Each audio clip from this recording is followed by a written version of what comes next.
I'm on the clock in 31 drafts. We'll make those picks. I don't know if I'm live yet. I'm on the clock in 31 drafts. We'll make those picks. We're going to spin the wheel today, talk about a team. We haven't done that in the last couple episodes. We might mess around with Legendary Upside's awesome Sidekick a little bit if you guys are interested in a preview of that. This is Stealing Signals. Let's go.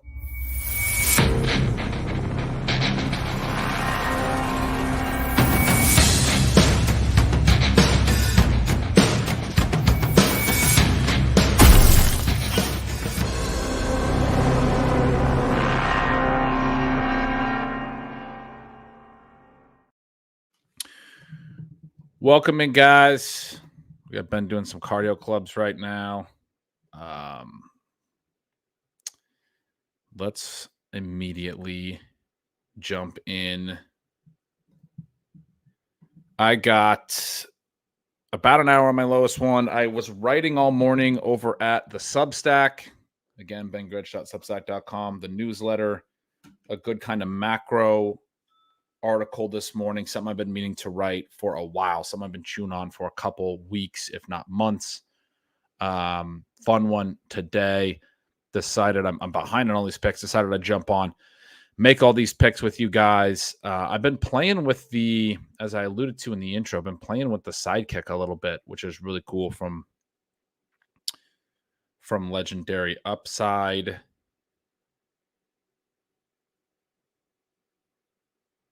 And it only works on Firefox, so it would take me a little bit of troubleshooting to get that one up on the screen. Might get into that in a little bit. But yeah, let's not draft Zeke today. I agree. Welcome in to those of you with notifications and alerts on. I didn't know if I was going to go live at all today. Decided just a few minutes ago to fire this up. Kind of starting slow because we're getting a few people trickling in. But yeah, let's go make a pick. We got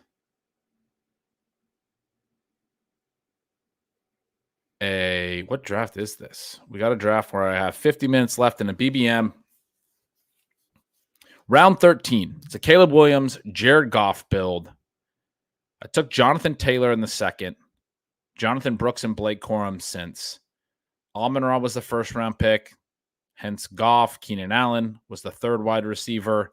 Also got JSN. Only 5 receivers, and one of them is Jordan Addison. I took Cole Kmet to double stack Caleb Williams. Have the JSN bring back. So Amon-Ra, JT, Stephon Diggs, Travis Kelce, Keenan Allen, JSN, Jordan Addison was sort of the core, like those first 7 picks, right before the wide receiver window ends. I took Addison in the 7th because everything else had kind of dried up. You'd like to get a little bit of a better price than this at this point with some uncertainty at the same time. If you take 2 detours early and you can get a wide receiver 5 with his kind of upside, I do think it's worth taking that risk at this point. I took Jonathan Brooks as my RB2. I already had the Jonathan Taylor anchor. Really fun addition to the build. I get Caleb. Blake Corum, a really nice upside, 0 RB type. What's up, Bindles? He says, prepping for that job interview, but got to get that Tony Alpha first to get me going. I don't know if there's going to be a lot of Kadarius Tony Alpha on this show, but I love the enthusiasm. Always glad to see you in here. We got, so Goff and Kmet. It looks, I could use some wide receiver upside, but wide receiver is pretty picked through. It looks like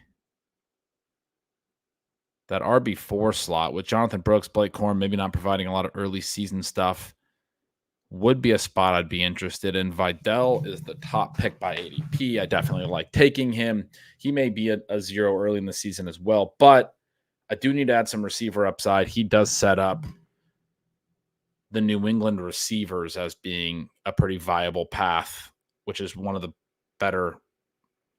I'm passing on Demario Douglas here, but and I guess Jalen Polk's already gone, but like a Javon Baker pick or a KJ Osborne pick later or something like that. It does set up some late wide receiver options. So we'll take Vidal there. Yeah, bunch of drafts to do here today. I haven't really made many picks this morning, so we're just going to keep firing them off. This is a slow puppy. It's a 0462 right now. This one does have Jalen Polk on it. You can tell I've been using the Sidekick leg ups. Pretty cool dynamic tool. So this one has Jahmyr Gibbs, Jonathan Brooks, Javonte Williams, and Marshawn Lloyd at running back. It's got Garrett Wilson, Zay Flowers, Xavier Worthy, Deontay Johnson's going to be on a lot of these. Took him well ahead of ADP here. Jordan Addison, again, well behind ADP. And then Jalen Polk are the 6 receivers there. I like how Deontay fits with the Xavier Worthy pick ahead of him and Jordan Addison pick behind him. Maybe get some slower starts out of those guys. You got Garrett Wilson and Zay Flowers at the top. Travis Kelce and Dallas Goedert, again, elite tight end, going to be a staple of a lot of stuff that I do. I do need to look at QB. I have been using the Sidekick enough that I'm like, well, just tell me what QB to take. That's one of my favorite ways to use it. It highlights the. Let's just fire it up. Let me share the Mozilla window. The issue is I don't have it. I think I need to do something.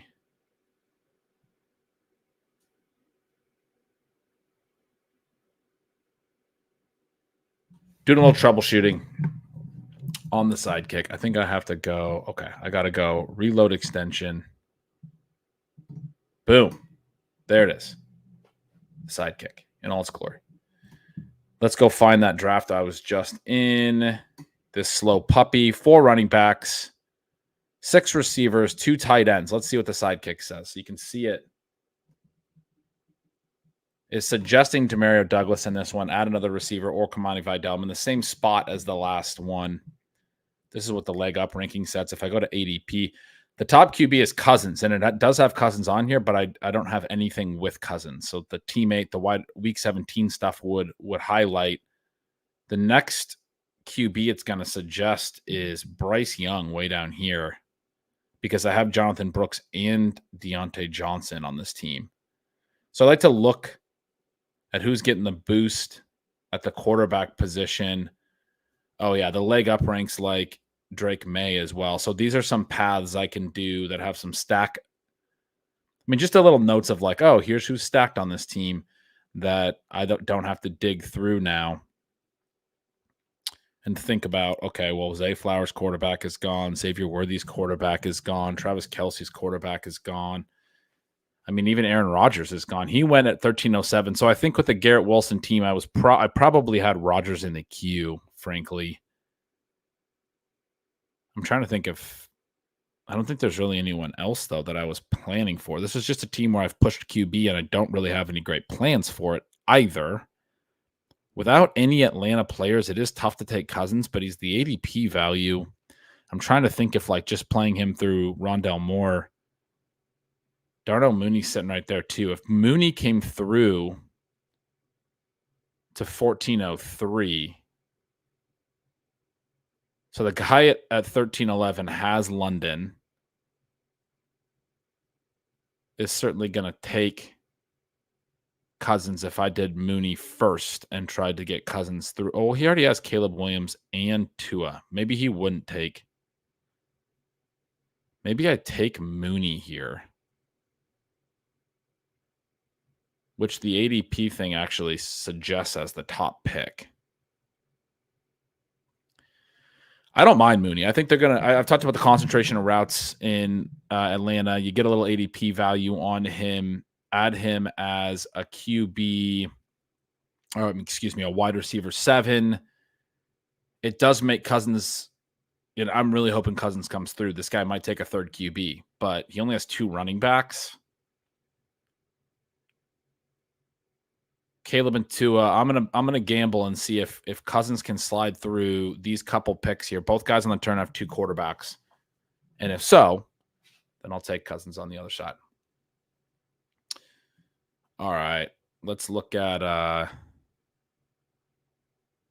another BBM here, a Caleb Williams Cousins team here that also has Gibbs, Aaron Jones, Jonathan Brooks, Javonte Williams, 4 running backs here. Needs some receiver depth. It only has Puka, Zay Flowers, T. Higgins, Hollywood Brown. Then I added Josh Palmer. It's got both Pitts and Komet. Komet ties back to Caleb Williams. Cousins with Pitts. But this team needs a receiver.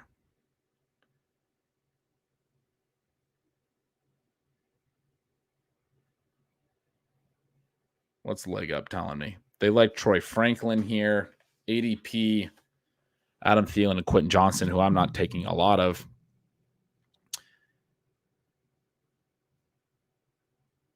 I think maybe I can get Franklin a little later, or even Roman Wilson. The guy, I mean, at this point, I need to add a couple impactful wide receivers. The guy with the ADP closest to where I'm at that I like is Wan'Dale Robinson pretty clearly. Don't match his buy. Do like, I know he's going to be independent here with no correlation or anything, but I do like adding him as just an intriguing one-off piece. So we take Wan'Dale into that build. So sometimes you just ignore the Sidekick. The Sidekick's a fun tool because it simplifies things. I've talked through how I don't think it's going to make things. It's not going to make all your decisions for you, man. Like, it's not going to make like that Wan'Dale pick. I feel strongly about. I don't think that should have been the ADP pick. I don't think it should have been reaching that far up for Franklin in that particular build. No matter how much you like Franklin, I think you're trying to get him at an ADP value in that particular build. You're trying to get as many good swings at wide receiver to make up for not having a ton to that point. So I go down to Wan'Dale in that one. This build, we got Dak, we got Devon Achane, Zamir White, Chase Brown, Ty Chandler. Pretty fun little receiving or running back group. I took Zamir White at 95. So if you're wondering, like, that's not a guy I take a lot of, but I get him 8 picks behind ADP here. Pick 95 overall. Kind of curious on the board. I have taken him a couple times just to kind of diversify, but kind of curious on the board. So I took him as kind of the faller in the late 8th. The next running back to go was Blake Corum. So, like, that's already where we were kind of. James Conner was gone. Raheem Mostert, Zach Moss, Swift, Jonathan Brooks, Najee, Jalen Warren. All those guys had gone in the prior round or so. So I took Zamir White at a little bit of a discount. It seems like that's the type of spot where you should probably consider him. Otherwise, you're probably just never taking Zamir White.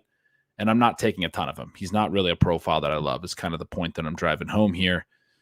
I do have Dak with CeeDee Lamb in this. Malik Neighbors, Jaden Reed, Chris Godwin, Deontay Johnson, Jerry Jeudy, and Xavier Legette. That's a fun 7 wide receivers. Don't need wide receiver at this point. McBride and Fant. I just like Fant. I don't think he correlates with anything. This is another one where, like, if I was using the Sidekick when I made that pick, I probably just bypassed it because Fant was a little bit of an ADP value, and I think he's a good second tight end when you wait. And so the Sidekick's telling me to look at a couple different quarterbacks. It's got Baker highlighted because I have Godwin, and I also have Legette and Deontay Johnson coming back. I threw Bryce Young into my queue thinking he would be the dude for this build. And I actually remember this. I took Fant. I starred Bucky Irving and said, okay, Irving's another build, bring back on that Tampa, Carolina thing. And then I'm going to star Bryce Young for that 16-17 turn, whereas ADP is still behind. My next pick is 191. It's a long wait back. Maybe I should just grab Young here because I do have Deontay and Legette, but who would take Young ahead of ADP when I have both Deontay and Legette? It could happen.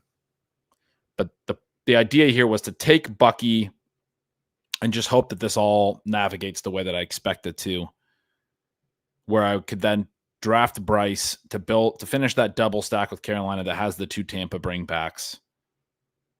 Those aren't teams I'm typically building, but this team went that direction and it works. Here's an eliminator that's only got an hour left. I don't typically really even look at the Sidekick much on the eliminator. As you guys know, I'm pretty opinionated on my eliminator stuff. 0252. I took Puka, Adams, Diggs. I went Laporta and Pitts. And then I went Deontay way above ADP because I'm thin at receiver. And I think especially in the eliminator, you got to get Deontay Johnson at this cost. I took Ramondre Stevenson, and then Addison came all the way around to 89. Even in the eliminator, I was willing to take the risk there with that suspension. You guys know that I don't like the guys that are not going to miss a lot of time early on because so many teams are eliminated so quickly in the eliminator. I'm still doing the Addison pick where it makes sense. Devin Singletary behind that. I'm sorry, I still did the Addison pick here because of cost, not where it makes sense, because of cost. So Ramondre and Devin Singletary, Puka, Adams, Diggs, Deontay, and then Addison. I didn't have a fifth upside play. He's probably going to miss some time. I'm really hoping that Puka, Adams, Diggs, Deontay, veteran target earning profile group is good. Laporta, Pitts.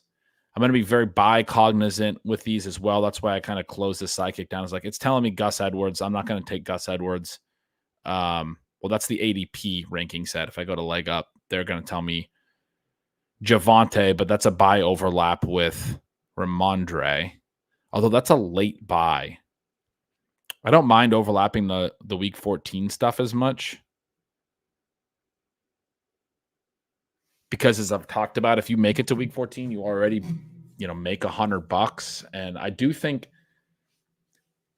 the field's going to be a lot stronger. It's going to be very difficult to advance at that point. You don't want to have like a ton of week 14 buys. But there's probably going to be a lot of teams making it to the week 12 and week 14 range that do have a disproportionate number of those buys. That's how they were able to get there, as they were not running into a lot of buys earlier on. I don't know. I don't think it'd be as difficult to advance out of week 14, even if you have some week 14 buys, because I think, the remaining teams are more likely to have gotten there with players that didn't yet have a buy, because that's obviously an advantage to advance on your way there. And there's 6 teams on a buy. That's the other big element of it. Anyway, this is all just me explaining the pick that you knew I was already going to make, which is Javonte Williams, because I'm always going to take Javonte Williams when I have a reasonable opportunity to. He was the ADP value at running back. Another eliminator here with 1 hour remaining. This is a Brock Purdy, Jahmyr Gibbs, Javonte team. We got Garrett Wilson, Zay Flowers, T. Higgins, Chris Godwin, Keon Coleman, Mike Williams, Josh Downs. So I didn't get enough receiver depth here, but again, I really think the receiver depth is important. I have a ton of week 12 buys here, and I just started stacking it because it was like what I had to do to get the best like profiles on this build. So this is one where I just started going really, really hard at receiver. I started Garrett Wilson and Gibbs, and anytime you start Gibbs at that 1-2, man, if you also take Kittle, which I did, or any tight end, you're really out of opportunities to take enough wide receiver depth by the end of this, or by the early 6th round, by your 6th round pick. And so you're looking at, I only got 4 early receivers. And so I take Keon Coleman at an ADP discount. I get Bowers, I get Javonte, I get Purdy. And then by 130, 131, 134, I'm like, all right, I'll just keep adding some intriguing receivers because I do need the depth there. The little app is telling me to take Sidekick is telling me to take Aaron Rodgers. I already had him in the queue because I did take Garrett Wilson and Mike Williams. I'm already making this bet on the Jets. I don't want to somehow lose him. I could have probably passed him around the turn, but I just went ahead and snapped him up there in that one. All right, BBM, Jalen Hurts, Raheem Mostert, and Devin Singletary. Jefferson, Nico, Devonta Smith, Keenan Allen, and JSN. That's a really fun 5 wide receivers. Those are guys that I really like drafting. I like the Keenan Allen and JSN correlation. I got Kittle and Goddard. So I got Goddard and Devonta Smith with Hurts, Mostert, and Singletary. It's a fun-ass team. Trey Benson is the running back value. The Sidekick likes it. I think that makes sense, except he matches Devin Singletary's buy. I would say I could just go to Blake Corum, but then he matches Raheem Mostert's buy. Neither of them has any exciting element, although let's go look at their full schedules. Rams schedule. I want to see if there's a week 16 thing to break this Benson Corum tie. Week 16 is with the Niners, and I do have Kittle. Week 15 is with the Bills. So Corum actually gives me a little week 16 correlation. And for the record, if you're if you're asking if I think Trey Benson and Blake Corum are more or less in the same tier or very similar, then yes, the answer is definitely yes. Cardinals get the Panthers in 16, the Patriots in 15. I don't have any exposure to any of that. So I am going to pass up Benson here. Go with Corum.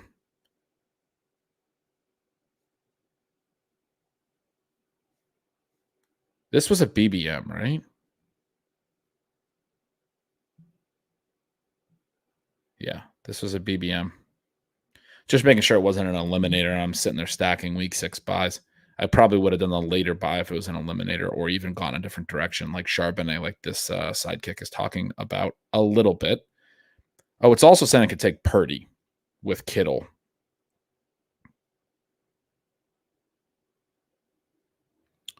There's such a tendency to ignore quarterback. I can take Tua if he slides also. Oh, no, he has – all I have with him is Mostert. Maybe I should just take Purdy here. Minnesota's not a great stack partner. Stroud's gone. Caleb is gone.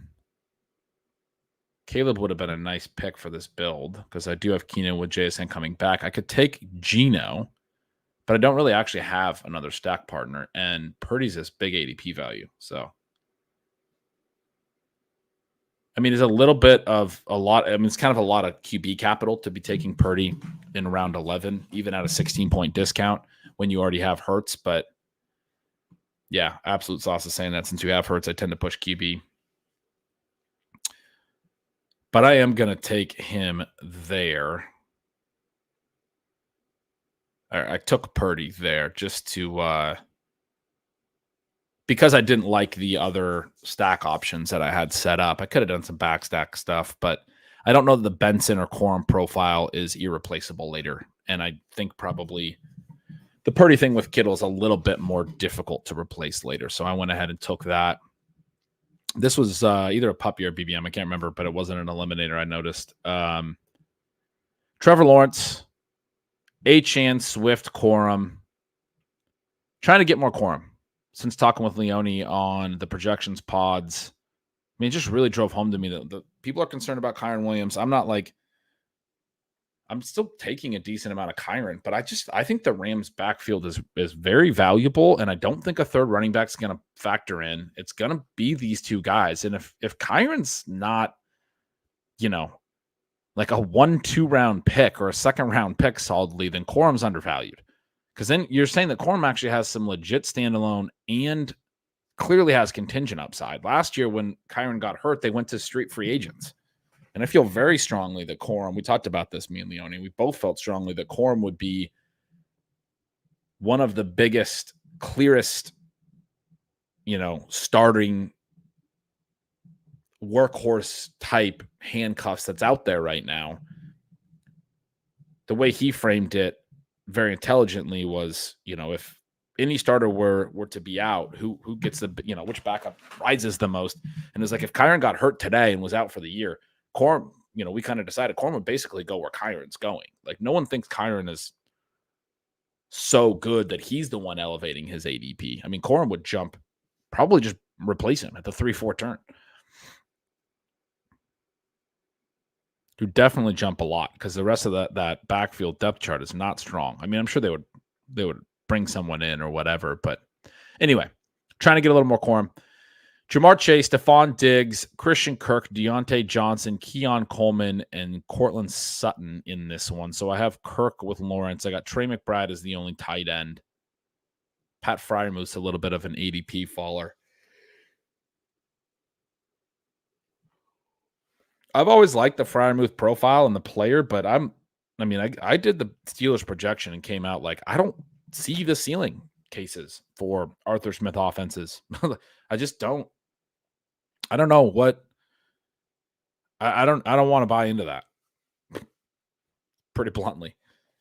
So I'm gonna avoid the tight end pick here. There's no other like good value pick here. The app is also mentioning Leggett. I don't like taking Leggett and Deontay together. I'm not like actively trying to set up Bryce Young double stacks. We saw one of my teams where I did that earlier, but I'm more or less avoiding that. If I take Deontay, I'm kind of thinking Deontay really dominates the volume. Like one of the big paths for Deontay is he just absolutely dominates the volume for Carolina. It's not Carolina doesn't have to get better necessarily, but Deontay could have 160 targets. And one of the ways that happens is if Legett's not that good. If he's like a slow starting rookie and Deontay has to get everything. Now, there's also paths where Carolina's just a lot better that are exciting, but I just don't.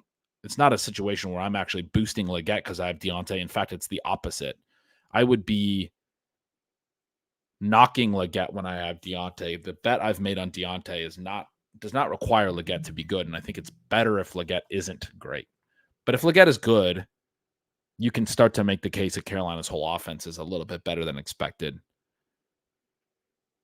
Now, separately, if you don't have Deontay yet, I think you take Leggett, and it's like, it's its own bet, and it doesn't matter if Deontay's good or not, really. If Deontay's good, it's probably good for Leggett. But I don't need to at this point, it's like the order that you're investing. I've already invested in Deontay. I don't need to now invest in Leggett. Now, if I was investing in Leggett first, then I would be okay taking Deontay second because it'd be like, well, I've already invested in Leggett, and I actually kind of want this to be a functional offense where a rookie can be successful, and Deontay's a key part of that. So anyway, a whole lot of words to say that I don't like taking Leggett on Deontay teams. Jaleel McLaughlin is a guy I'm trying to take a little bit more of too. Sean seems very, very high on him, but I don't know that he fits here. ADP-wise, he's quite a bit down. I do have Cortland Sutton and Jamar Chase, so it likes that he's a part of that game. I mean, I just want to go to Kendre Miller. This maybe is a situation where I should be considering getting a little less of Kendre, getting a little bit different with some of my builds here. All right. We'll do the reason I'm passing Ty Chandler, by the way, is I have 2 week 6 buys at running back already. All right. Chat said Kendre, you win. We broke the tie toward Kendre. The chat won with its vote. All right. Let's jump into a BBM here. Jaden Daniels, Bijan Robinson, Raheem Mostert, and Tyjae Spears. We got Olave, DK Metcalf, Zay Flowers, Jaden Reed, Brian Thomas, and Mike Williams. We got Kincaid and Dalton Schultz.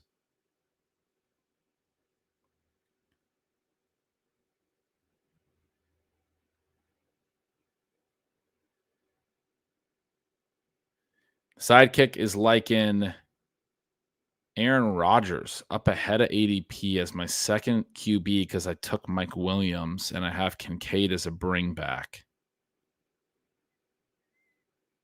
I don't have Jaden Daniels stacked up yet.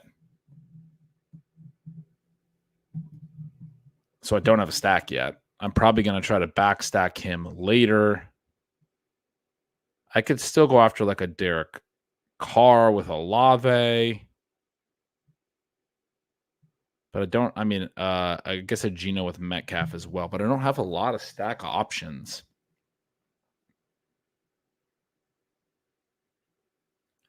The leg up rankings don't have, they say go running back.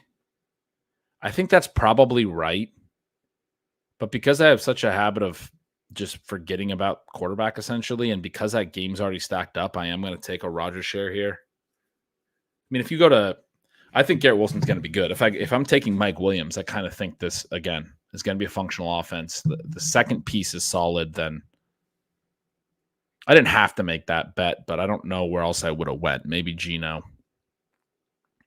All right, I already had Luke Musgrave starred here. He is the top of the applet, but he must fit. It's a Jordan Love team. Jaden Reed and Dontavian Wicks. We got Ty Chandler as the bring back. It's already all built out. Musgrave was always going to be the tight end 2 on this build. If he made it to me, he does. That's an easy pick. Okay, here's a BBM team that I starred that I like. Jaden Daniels and Dak Prescott. Let's look at this one from the draft board angle. CeeDee Lamb, Deebo Samuel, and Malik Neighbors from the 102, the first 3 rounds. Then I go McBride and McLaurin at the 4-5. So 4 receivers through 5. And then I get Deontay and JSN at the 6-7, which is a really fun turn that's probably not there anymore. But when you get that, you get 6 really good receivers. That's probably why I started. Jaden Daniels and Dak I take at the 8-9. So Dak goes back to Lamb. Jaden Daniels goes to McLaurin. I take both my QBs in the QB window at that turn, and then finally hit running back at the 10-11 with Chase Brown, and then one of those Ezekiel Elliott picks from the drunk stream. That's right. This is the one when Karain was on, and he told me I needed to take the star off because I liked everything else about the team, but I put a star on it. We are going to add Marshawn Lloyd. We're going to keep taking fun players, but Zeke fit with the Dak Lamb stuff. Had a hard time in my compromised state explaining why I wasn't willing to do that. Yeah, the top 3 draft slots are fantastic. It is a fun team there. Ben mentions he loves Kendra, hasn't seen any FUD, but he's been sliding recently. I have seen a little bit of concern about that we haven't seen good stuff about him, I guess, that he hasn't had a great offseason potentially, but I mean, he's a 22-year-old running back in a backfield that doesn't have other youth upside that they took on day 2 a year ago. The issue would be that he himself isn't ready if he doesn't get himself ready, if he has if he's not taking care of his own business, if he doesn't have a good offseason, etc. But hopefully that's not a major issue. All right, what did I just click on, and why do I have Rodgers in the queue? Oh, I know what happened here. So I set up a Justin Herbert thing here with Josh Palmer, but I also had Garrett Wilson and Drake London and had already starred Cousins and Rodgers, was hoping one came back.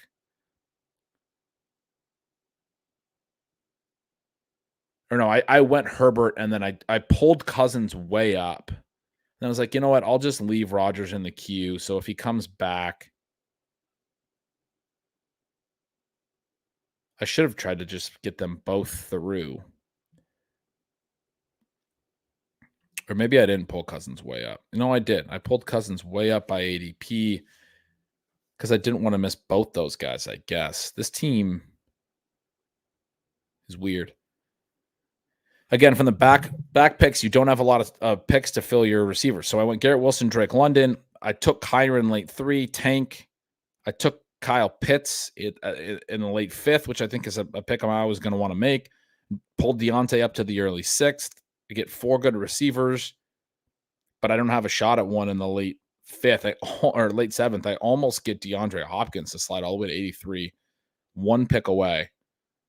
That would have been a gift. But I go Ramondre and Jonathan Brooks. I take Joshua Palmer and a Brian Robinson pick I'm not typically making. And then I grab Herbert to go with Palmer, and then Cousins way ahead of ADP instead of a receiver, like a Josh Downs or a Leggett or something. Because I have London and Pitts. Okay. All right. Sorry. I have a double stack there, and I was like, you know what? I just want to make sure I get Cousins, but also left Rodgers in the queue in case I decided I wanted to go 3 QBs here. Does this thing suggest that at all? No, it doesn't it doesn't like me to go with a 3rd QB. Rodgers is way down the list. I certainly don't think he's the pick here. Maybe at 1402. But what is the pick here? Quentin Johnston stacks with everything, and yet they're talking about DJ Chark starting over him. I think I'm just out on Quentin Johnston at this point. I took a little bit of him, but I'm just not going to do it. I don't have a tight end 2. I don't take a lot of Hunter Henry, but I've taken Ramondre, and I have Herbert with Joshua Palmer. I already got that New England Chargers thing kind of built out a little bit. I'm going to take Henry as a bring back on my stack as well as part of that game. Gives me a tight end 2 that I do think is a reliable enough tight end 2 when he makes sense. Probably not a lot of like real true ceiling there, but all right. Here's another puppy. It's Mahomes. It's Achane, Aaron Jones, Singletary, and Sharbs. I've thrown Watson in the queue, and the app is sort of telling me Watson as well. So what do we got going here? I got Jerry Jeudy, and I got Achane as a bring back. Wilson, Diggs, Rashee Rice, Jameson Williams, Dontavian Wicks, and Jerry Jeudy as my 6 receivers. Not deep when Jameson Williams is your 4, but Wicks and Jeudy as your 5 and 6 does help. Travis Kelce, don't have a tight end 2 yet, but I do think Watson is a nice pick here.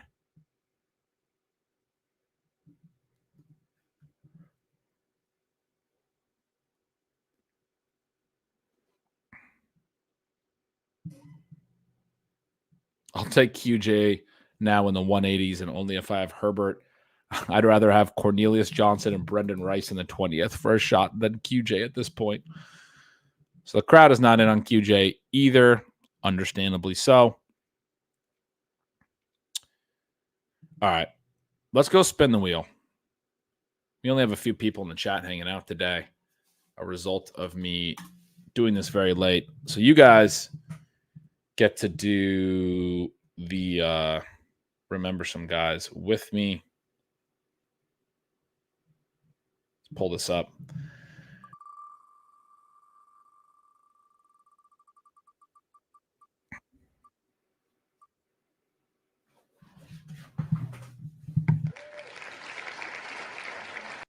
The New York Giants, the New York Football Giants. We can talk through them relatively quickly. I actually have one of the 4 teams I haven't projected yet. So funny to get them right now, where because I've already done the projections, I'd be able to talk more extensively about a lot of other teams. I'm really interested in seeing what I'll like about the Giants when I do their projection. But yeah, great one here. Victor Cruz right off the bat. I was thinking Amani Toomer right away and Plaxico Burress, but Victor Cruz is an even more fun wide receiver from around that era. We got Ron Dane. Tiki Barber was pretty sick. What was it? Anthony Thomas or who did they have as Tyrone Wheatley? Did Tyrone Wheatley have a little bit of a moment with the Giants? Was he? No, he was with the Raiders. Oh, you got like Brandon Jacobs is here. Ahmad Bradshaw. Who's the bigger back when Tiki was there? They had a second back at times. Hakeem Nicks, man. This guy was so good the first couple years. All right. Let's go to PFR. Let's do some remembering, some actual stat pages. I just went to the 2002 Giants just randomly. So Ron Dane here with Tiki. Let's go ahead a couple years to like 2004. Still Ron Dane. I guess I don't remember Ron Dane. I remember him having a couple interesting seasons, but he felt like a bust because he was the Heisman winner. Late in his career, this little bit with Houston was kind of interesting.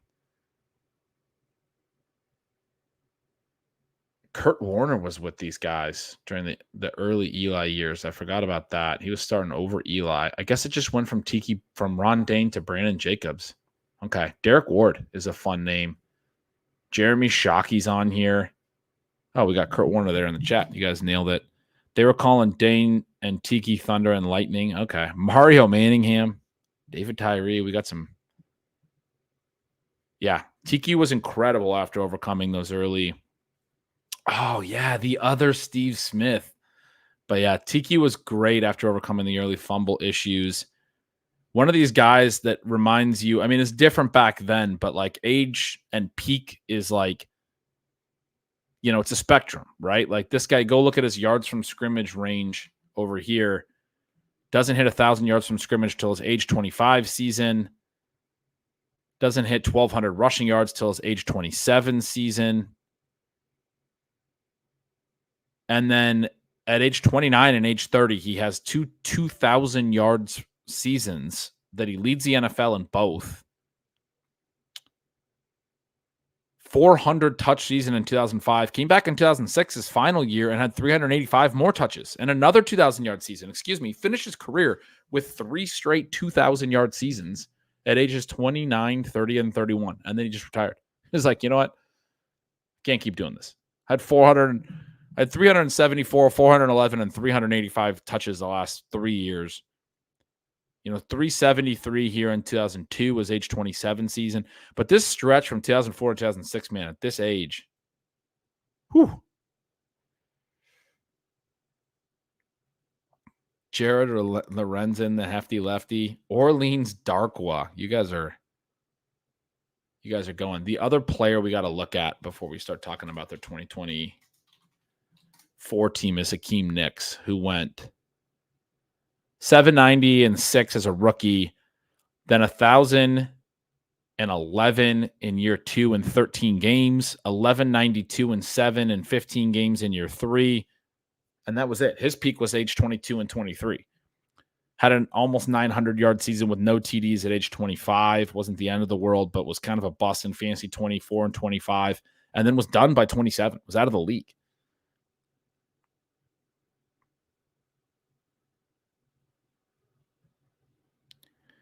It says, Gretch, what are we here for if you don't have your Lawrence Cager and Allen Robinson projections ready? I love that. Is Allen Robinson on this roster? Oh my God. I just thought no one had picked him up yet. It's embarrassing. I do think this team is mostly going to be Malik Neighbors, right? And then Wan'Dale Robinson was a really good prospect. We like to talk about. So let's go to the college yards per out run database that I love to look at. Malik Neighbors. The final season, targets per out run, weighted targets per out run, really impressive. Took a little bit of building up. The yards per target always strong. Yards per routes run increases. We see, plenty of production early, and then especially in year 3, he looks like an absolute superstar. Not much to say there. The real reason I came here was to show you guys Wan'Dale Robinson. So you go back to 2019 as a true freshman, 182 routes. It's a really low ADOT, 3.3, but he has over 30% targets per out run. But then this ADOT increases each year. By his third year, he was at 10.4 ADOT, pretty normal amount. 37% targets per out run in that Kentucky offense. 0.94 weighted targets per out run is insane. 1,300-yard season. Wan'Dale Robinson, good at football, right? If we go over to what he's actually done at the NFL level, he's been a little banged up, some of that stuff. But another early declare, the 3-year early declare thing looks great, right? This is last year. He was a little banged up. But we've gotten 2 years from him. And last year, has an okay year. It wasn't a good year for the Giants at all overall, right? The hope would be that it improves and Neighbors helps. But you go back to his rookie year. This is what was so frustrating is he starts to build up. The playing time starts to ramp up a little bit in the middle of the year. And he has this 13 target, 9 catch, 100-yard game. And it was like, this is it, except for he got hurt and was out for the rest of the year. So right when it felt like Wan'Dale was taking that step as a rookie, 21-year-old rookie, last year was age 22 season. Fortunately, he got hurt that year, but still only 23. Still, he's small, but a hyper-athletic player that was really target dominant in college and now has Malik Neighbors to help draw some attention, which, it's been tricky the first couple years of his career. But I think it's warranted to kind of be back in on him. Absolute Sauce says Daniel Jones could really have a solid year. I'm buying this, like, big time. I don't think you want to be out on the idea that the Giants, Daniel Jones just a couple years ago was a pretty effective quarterback. He was like a top 10 quarterback. So, yeah, Isaiah Hodgins still on the roster and, is good at football too. So I'm pretty in on him. But expectations for this team, a good way to look at this would probably be to, I don't know, if you go to Franchise Encyclopedia, maybe we can see some of the, year-by-year stats. But let's look at how bad it was. So in 2022, they were 15th in points. This is their rank. 18th in yards. Last year, they were 30th in points, 29th in yards. They were just awful. And obviously, Daniel Jones is out for a big percentage of that. I guess we can't see much more beyond that. But they were a much better offense in 2022, obviously. Last year, one of the very worst in the NFL. I don't think it's impossible that we could see that rebound this year. Jones only played 6 games last year. We got 6 games of Tommy DeVito starting, 5 of Tyrod Taylor starting. That's a funny ad. I like that baby with the I'm analyzing ads now. Yeah, I mean, he only played 6 games. Yeah, they were 1-5 and things weren't going great, but he had 2 passing TDs and 6 picks. Like, yeah, Daniel Jones started poor last year. I do think he's a much better quarterback than, Tommy DeVito. Darius Slayton led the team in targets. Historical Anomaly says leader at wide receiver for the last 5 years. Definition of underrated. They did give him a little bit of money to stick around, I guess, last offseason now. He's probably going to be the other starter with Wan'Dale Robinson and Malik Neighbors. I just don't know that Jaden Hyatt's actually going to be that dude, but he would be the other option. It's kind of those 4 for me. I don't really want to play the tight end position because I do think Daniel Jones is going to add some mobility and cut into the pass volume a little, and then Malik Neighbors and Wan'Dale Robinson. Like, Wan'Dale Robinson overlaps with the tight ends, and his skill set is so strong. Like, is Daniel Bellinger going to earn targets, or is Wan'Dale Robinson going to earn targets? I just showed you guys the targets per out runs from college on Wan'Dale. Oh, the running back position. The big thing for these guys. Yeah. So anyway, Daniel Jones, I think, is a great value. I think it's a great call. He's a great value in any format that values early week production. We've talked about this on the show, marathon, eliminator, stuff like that. I'm taking him. I'll worry about if he gets benched because of that concern about the injury clause in his contract later. But also, I don't know that he's necessarily going to get benched because Brian Dable, Joe Schoen, and the Brain Trust here, they signed him to a big deal. Joe Schoen's the general manager. They signed him to a big deal. This is like who they're tied to in some respects. This is year 3. If Daniel Jones isn't good this year, I think they get fired. Like, I think it's not good for the Giants organization and the direction they're going in. So, I mean, I do think this idea that they're going to bench him in like week 15 to save injury guarantee money is probably a little overrated. But for like a season-long league, redraft league, we're starting to get towards redraft season. Like, he's a great late-round QB. If you just want to completely punt QB and take Daniel Jones and just have him be your starter in the early part of the season. They get the Vikings, Commanders. The Browns in week 3 is probably tough, but I'd be really happy to start him against the Vikings and Commanders the first 2 weeks of the season and just kind of try to get off to a fast start. Cowboys in week 4, probably a higher scoring affair. I mean, I think there's going to be some opportunities for Daniel Jones to be like a QB streamer for you in the early part of the year and potentially just somebody you want to start for most of the year if you did kind of a late round quarterback strategy. He's good in 3 QB builds in all formats, in my opinion, even in BBM. Love him as an option. And then the running back situation, obviously they bring in Devin Singletary. Singletary played with Dable. Joe Schoen also came over from the Bills. They both come over from Buffalo. Well, he worked with the Bills. They don't show his whole background, but Dable, of course, was the Bills offensive coordinator from 2018 to 2021. During this stretch, Devin Singletary, the lead back, does a lot of great stuff, has a strong overall role, very consistent. And then Dable brings him in.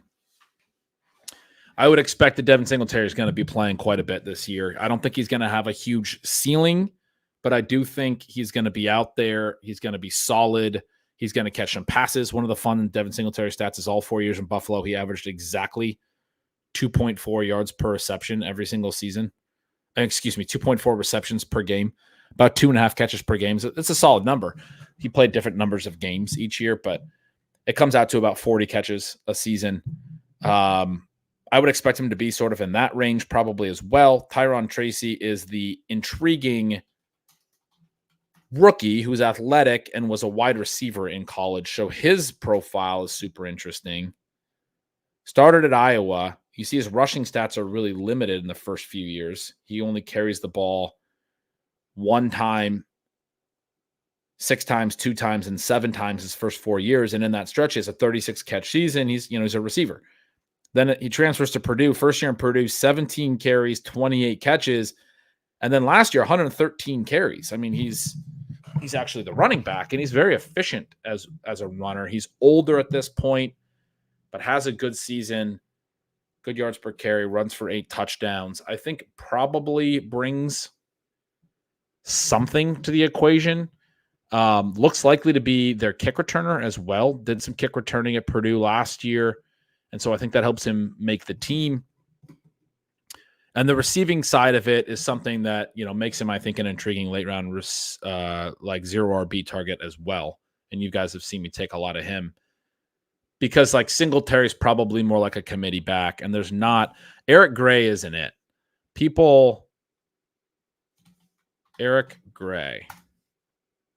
People want to talk about Eric Gray. He played at 2 different schools.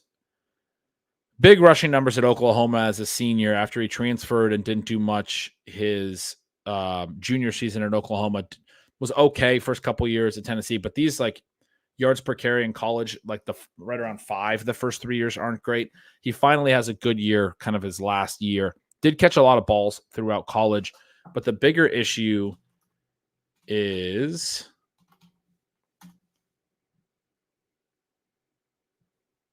.62 yards per carry. 40-yard dash. 4.62 40-yard dash. Not very good 3-cone. Oh, I opened that in a new window. Dun, dun, dun. There it is. The relative athletic score from at MathBomb on Twitter. Fantastic stuff. Not very big, not very fast. Had a good 10-yard split, had a little, decent shuttle and a decent vert and some of this stuff. But, yeah, I mean, this is the way I would look at it. Ben Harvard says he couldn't get a shot over Gary Brightwell last year. That's the other part of it is like, he's not super athletic, slow for a small guy. You're hoping he just has some of those unheralded like running back skills, but there wasn't a lot of efficiency in college. I would need a guy who's not that athletic to be like hyper efficient in college. And then last year, he got 17 carries, 2.8 yards per attempt, like 3.1 yards per target on his 6 catches. He got to 22 total yards. This is just one of those dudes that's not athletic enough to be in the NFL, at least as far as I'm seeing it. Like Bucky Irving's a guy who didn't test really well, and people always say that about him. But Bucky Irving in college, was more efficient, multiple years over 6 yards per carry, caught a lot more balls just in a shorter time period, tons of total yards, a little bit more productive overall at a younger age as well. Eric Gray, remember, it took till his 4th season to have his big season. And even for Bucky, I'm just using as a comp because he gets knocked for being unathletic. And the RAS does look bad. Oh, it popped into another screen again.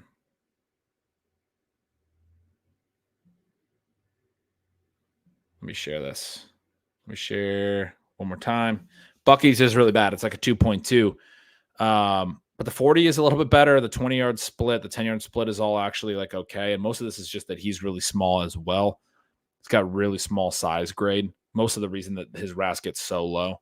The 4.55 isn't good, but it's not 4.6 is actually a cutoff in some of the research that people have done where it's you're no longer NFL athleticism above 4.6. It was a big concern for CEH, for example. Oh,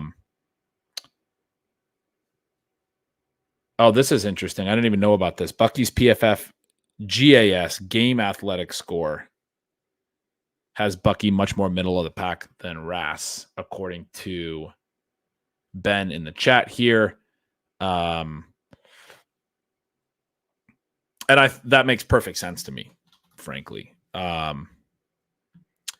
Because I watched him a decent amount being a UW guy and in the Pac-12, and you see that. I have talked about this before, but anecdotally, at the end of our big game against Oregon in season this year, on 2nd and 10, he got this 9-yard run, and he just seemed unstoppable for a while.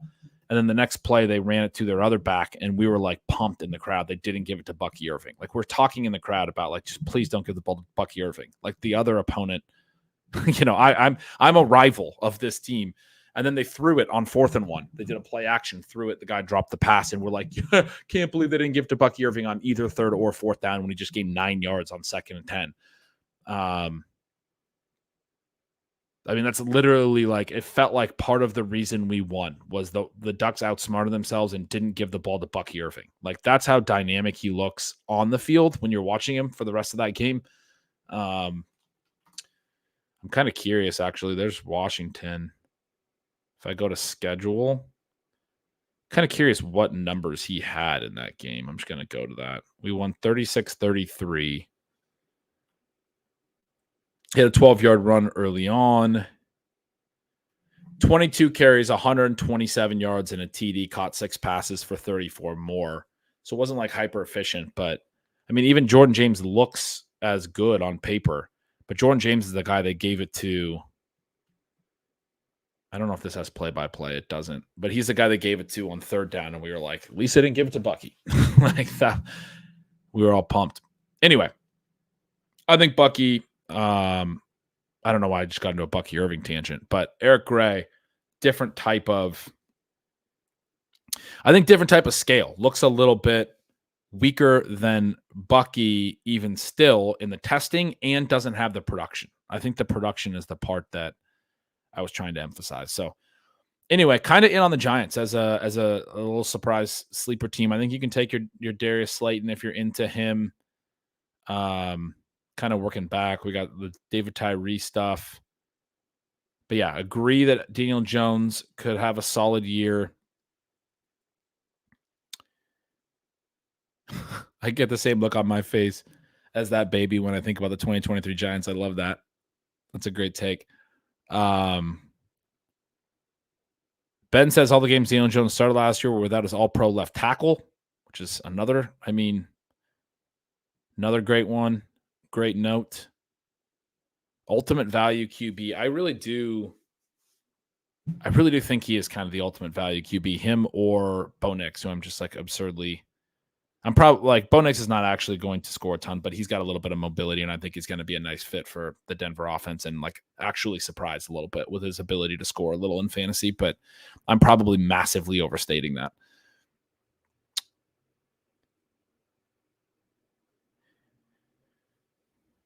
Ben mentions the NFL. I think it's the stock exchange guys. Loved Tracy pre-draft. He went to a room with no competition. That's the other big thing, the competition thing. I guess I didn't really emphasize, but I love that. We've talked about this with a lot of the day 3 running backs this year, where they landed in places where, like, that's what I'm emphasizing with Eric Gray. Is like, it's not him. It's not Gary Brightwell. There's no one else really on the roster. And so I do feel strongly that it's going to be either Singletary or Tyrone Tracy. The other guy on the roster that's like vaguely interesting to me is Jashawn Corbin. And then they also went and got Jacob Sailors, who was like really good in the XFL, I guess. If one of those dudes, Corbin, I think also played in like last year's maybe UFL or something. If one of those dudes overperforms, that's an option where it would wind up looking bad for Tracy. But I just don't think I think it's a bet you want to make with Tracy's athleticism and the receiving background, the way that it could hit meaningfully. But yeah, Singletary, it's also an argument that Singletary is a really nice, like high floor, 0 RB bet in a lot of formats. He's probably not a high ceiling play, but so cheap that, you can make that pick for sure in a lot of different formats. All right. Yeah, that game was an instant classic. I was at it. It was a blast. That's that Huskies-Ducks game. Whew. Felt like we were going to lose multiple times. You know what? I mean, now that I say that, I actually, what happened in that game, that sequence I just described, I feel like I'm going to go to ESPN because I know they have the game logs. I feel like we were down, and then we got the ball back. We messed something up. I certainly wasn't sober for this one. We messed something up, and then we're down, and then got the ball back. How do I get to Huskies here? No, not tickets. Good Lord. I just want to get to like the Huskies page. We messed something up, gave up the ball, felt like we were going to lose. got the ball back in that little sequence I mentioned and scored super quickly, like in 2 plays. Just took a shot downfield. Maybe the very next play. Retook the lead, I think. Let's go to the play-by-play. Yeah, that's exactly right. So we were down 33-29. It was very back and forth. We'd been winning most of the game. Up at half, 22-18. Very briefly down by 1 in the first half, but answered that Ducks touchdown with a touchdown of our own. Oh, and down 8-7 because they went for 2. But like, we're matching their TDs, scoring early. I mean, punt to start the game, then touchdown, field goal. We throw a pick right before half. They turn over on downs on the last play of the half. Oh, that's right. They went for a 4th and goal at the 3. When it was, so anyway, 22-18 at the half. They have to punt early in the second half, and we score a touchdown right away. 29-18. We're like, all right, feeling good at this point. Get a turnover on downs, feeling great.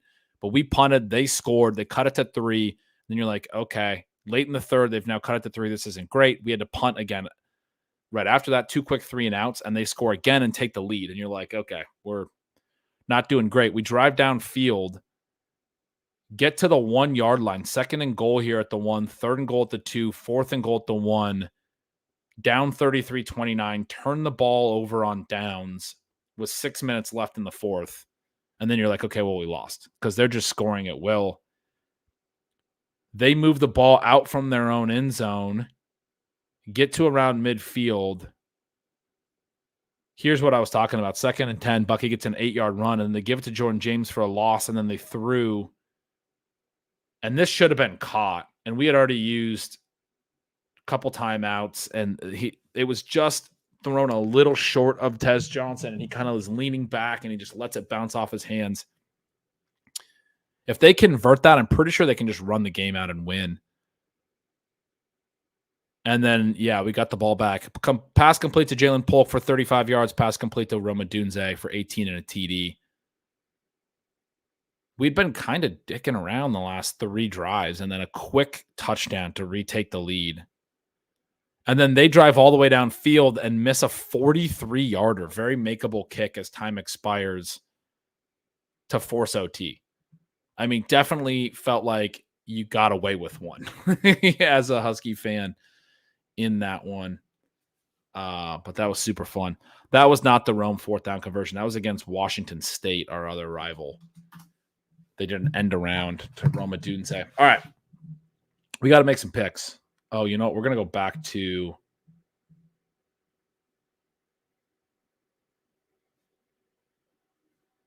Firefox. There it is. Let's make some Sidekick picks here. What do we got? Let's go to the sprint. Here's one of the $50 buy-in sprints. Lamar Jackson, Bijan, Raheem Mostert, and Benson. We got Nico, Zay Flowers, Jaden Reed, Xavier Worthy, and Jordan Addison. We got Brock Bowers at tight end. Pretty balanced. 1-3-5-1 at this stage of the draft. I'm not seeing the little applet suggesting any QBs at this point. I don't have any stacks with any of the upcoming QBs. Jared Goff, Justin Herbert, Kirk Cousins, Matthew Stafford, none of that. That's probably kind of a choose your running back or wide receiver. There's not really a tight end. All I have is Bowers. So I'd kind of like to have a good tight end too, but didn't really get one. Excuse me. I have the Jaden Reed Addison thing going. Musgrave would be kind of a directional bet on the Packers receiving core. I'm going to star him as a potential tight end too. Oh, he has the same buy as Bowers. I could do a 3 tight end build, but that's a little bit annoying. But for right now, it's a wide receiver or a running back. This is a group where, I mean, at running back, I don't really want to take Gus Edwards. I'm definitely not taking Nick Chubb at 127. I'm taking him when I can get these really, because he can fall so far. I'm taking him when I can get a much better value. The running back pick would be Charbonnet.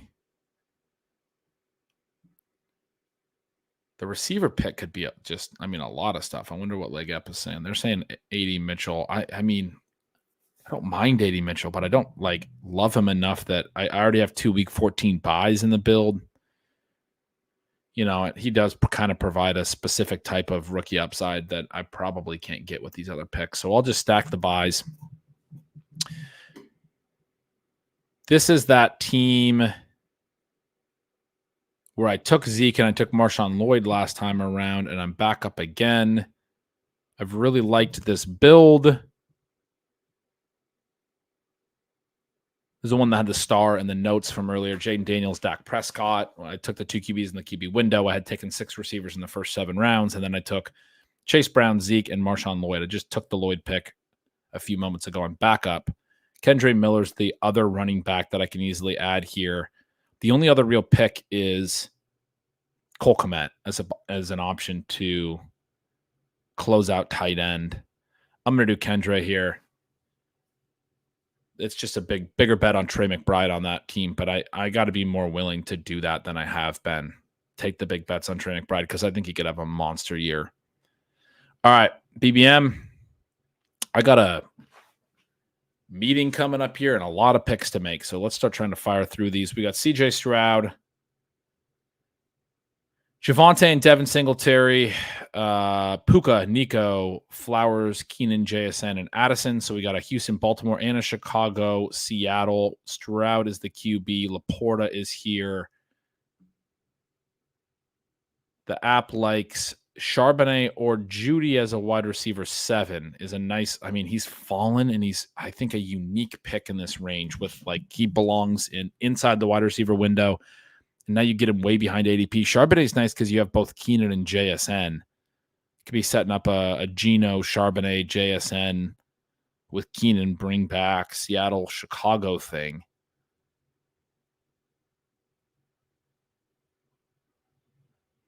But I mean, I don't need another receiver with the 6 that I got, but I just love the Judy price is almost like I could just take him and stop at 7. I am up again in 3 picks in this format, and the guy at the turn has 3 running backs, 4 receivers.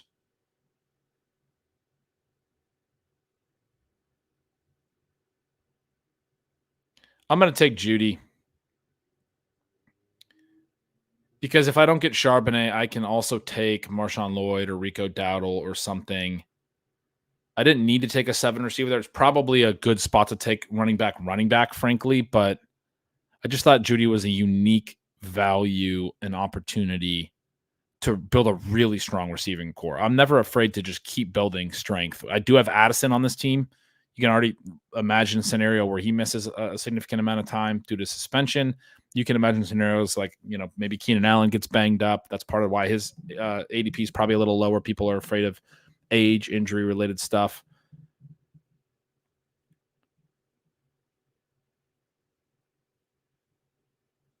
I just love getting the redundancy at wide receiver and the depth. You never can have too much wide receiver. Do you think Tucker Kraft's still draftable correlated without Love?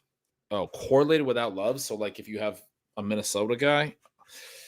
Probably not. I mean, I don't know though. I guess he's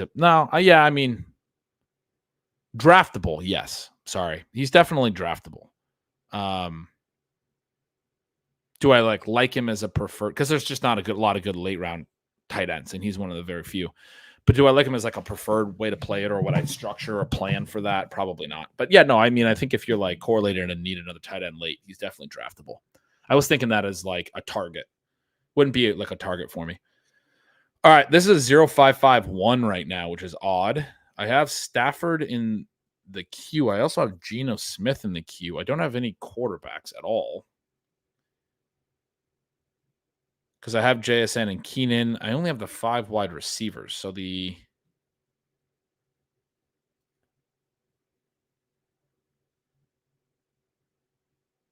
I can make this wider. Look at that. Then more names are visible. That's kind of cool. I'm messing with the sidekick. I kind of like that.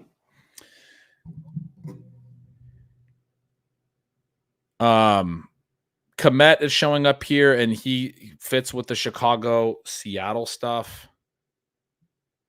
Oh, wait. Did I just click on Stafford and take him? I unstart him through the thing. Stafford's definitely a pick here.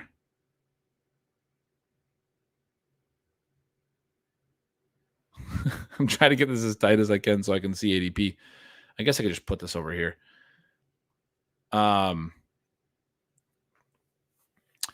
Stafford. I think I got to go QB here is the point that I'm not spitting out as I mess around with the Sidekick, getting a little tired. The long solo streams, they do start to take it out of you. I was doing some 4-hour ones early on. Now I go over an hour and I'm like, ready for a nap. Although I wrote a bunch this morning and have a lot more. And I streamed. I did 2 of the division pods with Leone yesterday, a mini-sode with Pat and Pete, and streamed a draft last night with Sean, and had streamed with Pete on Sunday night. Done a lot of recording over the last 48 hours. Anyway, I have Quorum and Cooper Kupp on this team. It is a Rams kind of, unique-ish build, but I think Stafford makes a lot of sense. I have 2 picks here at the turn, so I take Stafford. The question I'm really considering is whether to pull Geno up. I pick again at 168. If I move that over there, then I can't. Yeah. Figuring out where to put the Sidekick is it's a disaster for me right now. I don't think it's Komet still, even though I like Komet. I would be comfortable with him. But again, I kind of, when I have Trey McBride, I kind of want to push it. It feels more like I need to be taking a receiver 6 here. Does Geno make it all the way back? Maybe, maybe not. It's right near his ADP. I don't need to pull him up that much. Let's take Leggett, who does give me some rookie upside. I'm trying to take more of that rookie upside in that range. A lot of other people that I know, sharp people, are taking a lot of Leggett, a lot of Jalen Polk, a lot of those guys. I've mostly been bypassing that range, taking a lot of running backs and getting my QBs in there and that stuff, trying to get a little more of that. So we just took AD Mitchell. We just took Leggett. That is consistent with, trying to rectify that. Because I do think that's a profile. Like at first I was like, well, there's not a lot of upside outside the wide receiver window, yada, yada. But the upside that hits outside the wide receiver window is the rookie wide receivers. And I'm hammering the rookie running backs in those rounds. The rookie receivers, I think, this particular class, I don't think is probably going to have a superstar. But that's why Puka Nacua was such a smash. He was this unknown rookie in the late rounds. We've had other late round rookies be smashes. T. Higgins, was going that late as a rookie. Chase Claypool is one that always comes up. His rookie year was going that late, had like a 9 TD season. Those double-digit rookie wide receiver profiles, definitely worth taking swings on. I'm not mentioning like Garrett Wilson, who was like an 11th round pick, because typically we were talking about him being the end of the wide receiver window. But I'm saying like outside the wide receiver window, if somebody hits, it's a Xavier Leggett or an AD Mitchell or a Jalen Polk, right? Some draft capital, a little bit of a questionable profile that pushed him down outside the wide receiver window, but there's still ceiling there. There's uncertainty, but ceiling with it. So yeah, trying to get a little bit more of that into my builds. We're up here at pick 164. I have some Tampa and Carolina stuff already queued up because I have Jonathan Brooks and Deontay Johnson in this build. Only 5 receivers here as well. 5 running backs, 2 tight ends. Doing some of these thinner wide receiver builds, especially in the puppy. They want me to take Adam Thielen with the ADP. I bet the leg up rankings don't want me to. Oh, they do also want me to take Adam Thielen. All of it wants me to take a receiver here.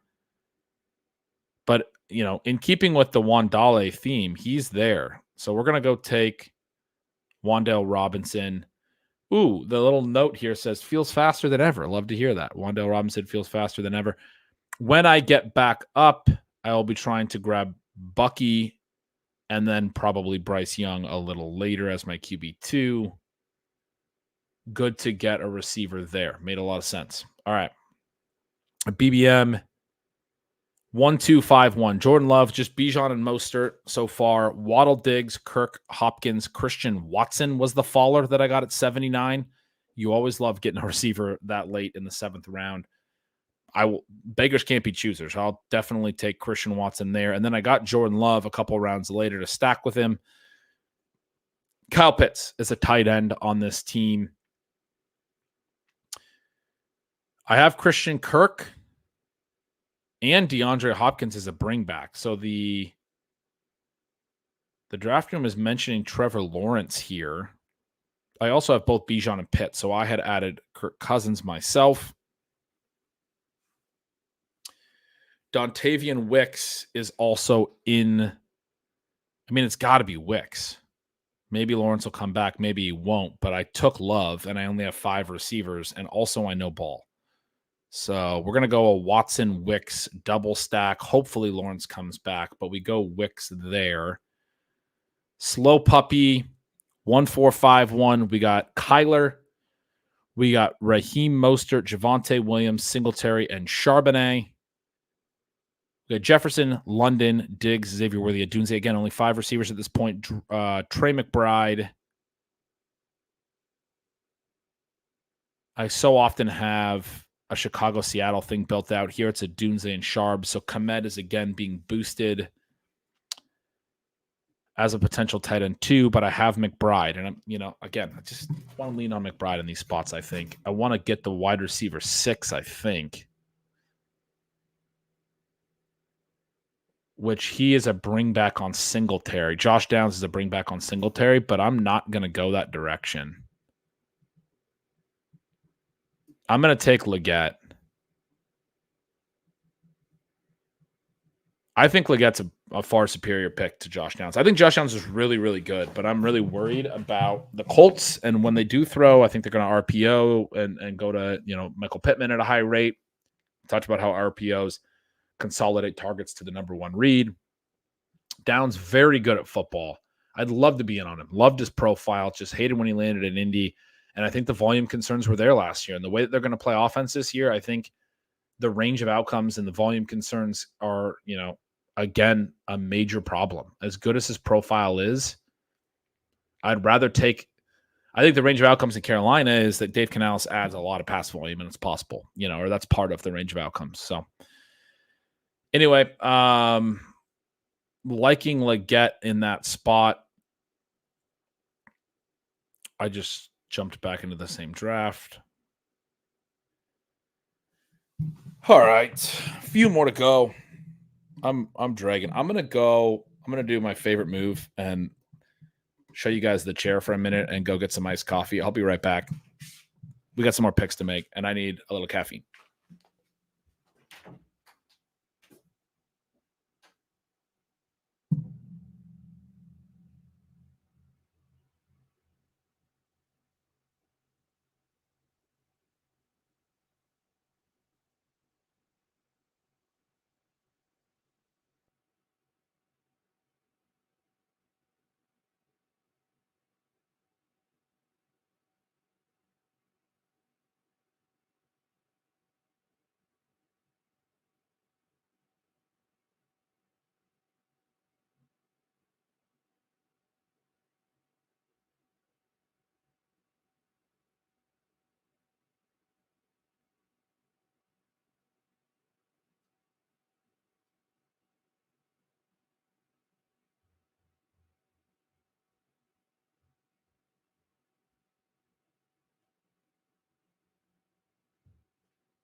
Oh, I didn't even show you guys the chair.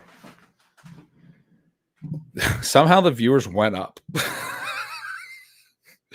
Oh, great. Ben's not talking. Let's go back to the stream and watch the chair.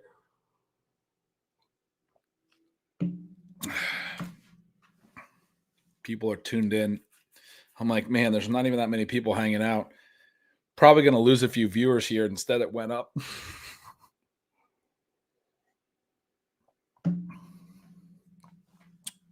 All right. We're back. Couple sips of coffee in me.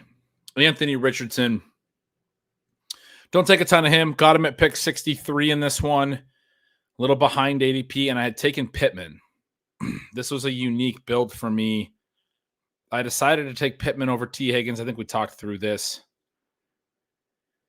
But it was a huge wide receiver run in the third round. And so late third, I started Garrett Wilson, Chris Olave, and, Tank Dell and Zay Flowers and Diggs and all those guys were already gone. And I was just like, all right, fine. I'm going to do a Pittman build. And I didn't really love that decision, but that's the decision I went with. I ended up getting Laporta in the fourth. That was part of what was pushing everything down. No. Yeah, definitely a little different from Saturday. That was part of what was pushing the receivers down was Laporta. Xavier Worthy in the late fifth, and then I take Richardson. I push him around the turn. I'm like, if he goes, he goes. I've talked about Richardson. I want to have some exposure to him. I do think he's a little bit overhyped, overpriced. I'm fine with him probably in the sixth. When Jacob and I did a draft together, we were talking about setting him up for the 4-5 turn, and that's when I was like, this is too much. This is aggressive. Jordan Addison falls all the way to 82, and I take that opportunity after only having 4 receivers through 6. Because again, man, when you're in these back draft slots, you take a Laporta and you take a Richardson, and you don't get enough receivers. But I was able to get Addison. We come around the turn from that Addison pick. The wide receiver window is closed, but we're right in that sweet spot of running backs. Zamir White correlates with Olave. James Conner doesn't correlate. Oh, it's Jalen Warren. That's the other one that's up in the applet. He correlates with Xavier Worthy. Leg up and ADP are telling me Zamir White's the pick. At 87, I'm not taking Zamir White over James Conner or Jonathan Brooks or Jalen Warren, frankly. All 3 of those guys have to go before I would take Zamir White. The question is, do I go with the Warren correlation? Do I go with the Conner? I mean,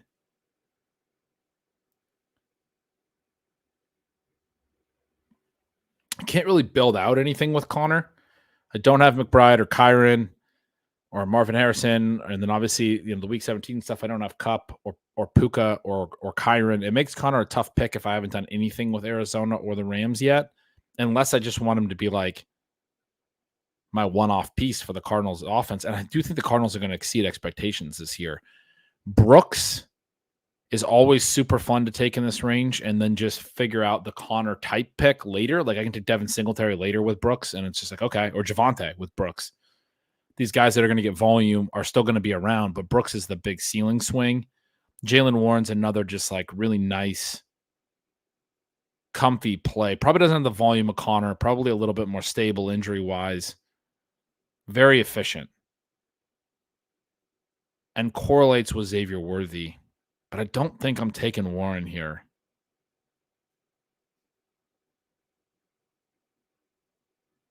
This is a tricky pick, but I am going to go Jonathan Brooks, a little bit ahead of ADP when he's probably sliding a little bit right now.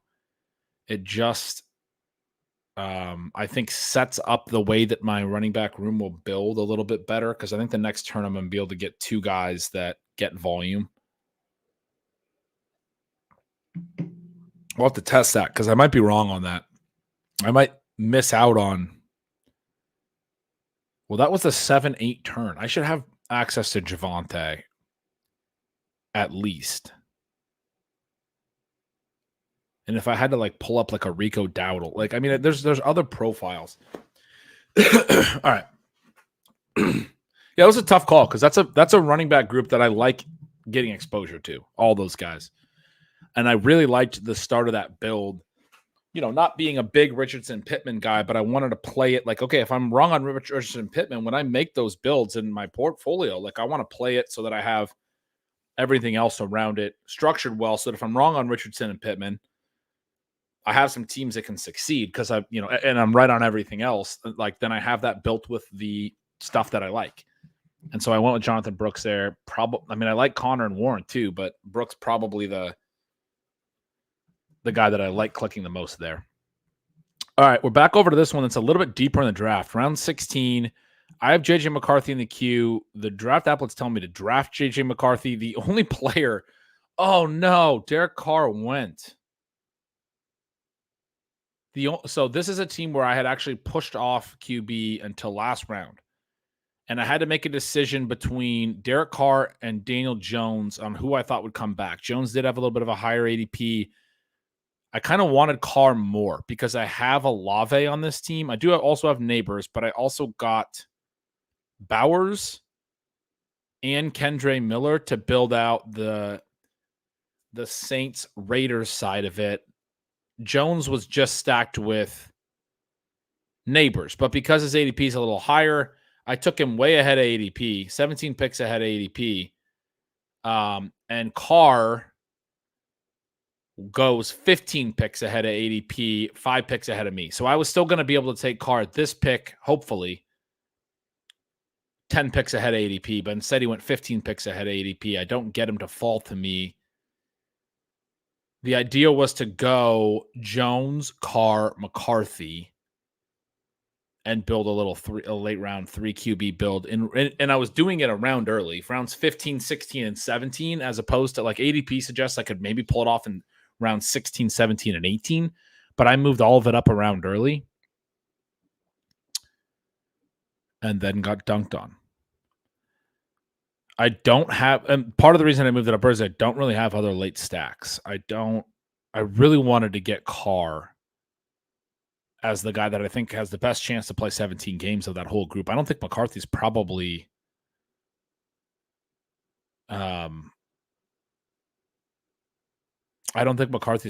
starting for the majority of the early part of the season. But I do have both Jefferson and Addison on this team. I'm kind of making a bet on McCarthy being good. Maybe there's a chance that he starts early.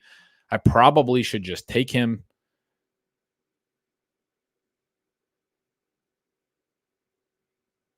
Let's see. It's a 1-5-7-2. I have Javonte Williams and Marvin Mims is sitting there as actually one of the top options. So what we're going to do here is take Marvin Mims in the 16th as the running backs are Javonte, Gus Edwards, Blake Corum, Kendre Miller, and Bucky Irving. That's probably not a good enough 5 running back build. I'd like to add a 6th.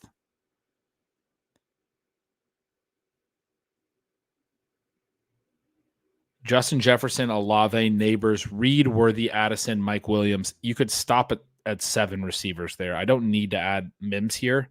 So the idea would have been hit 3 straight quarterbacks and then take a 6th running back and finish this as a 3-6-7-2. But I don't really have other stack options. I guess I could just take Bo Nix with Javonte without Marvin Mims.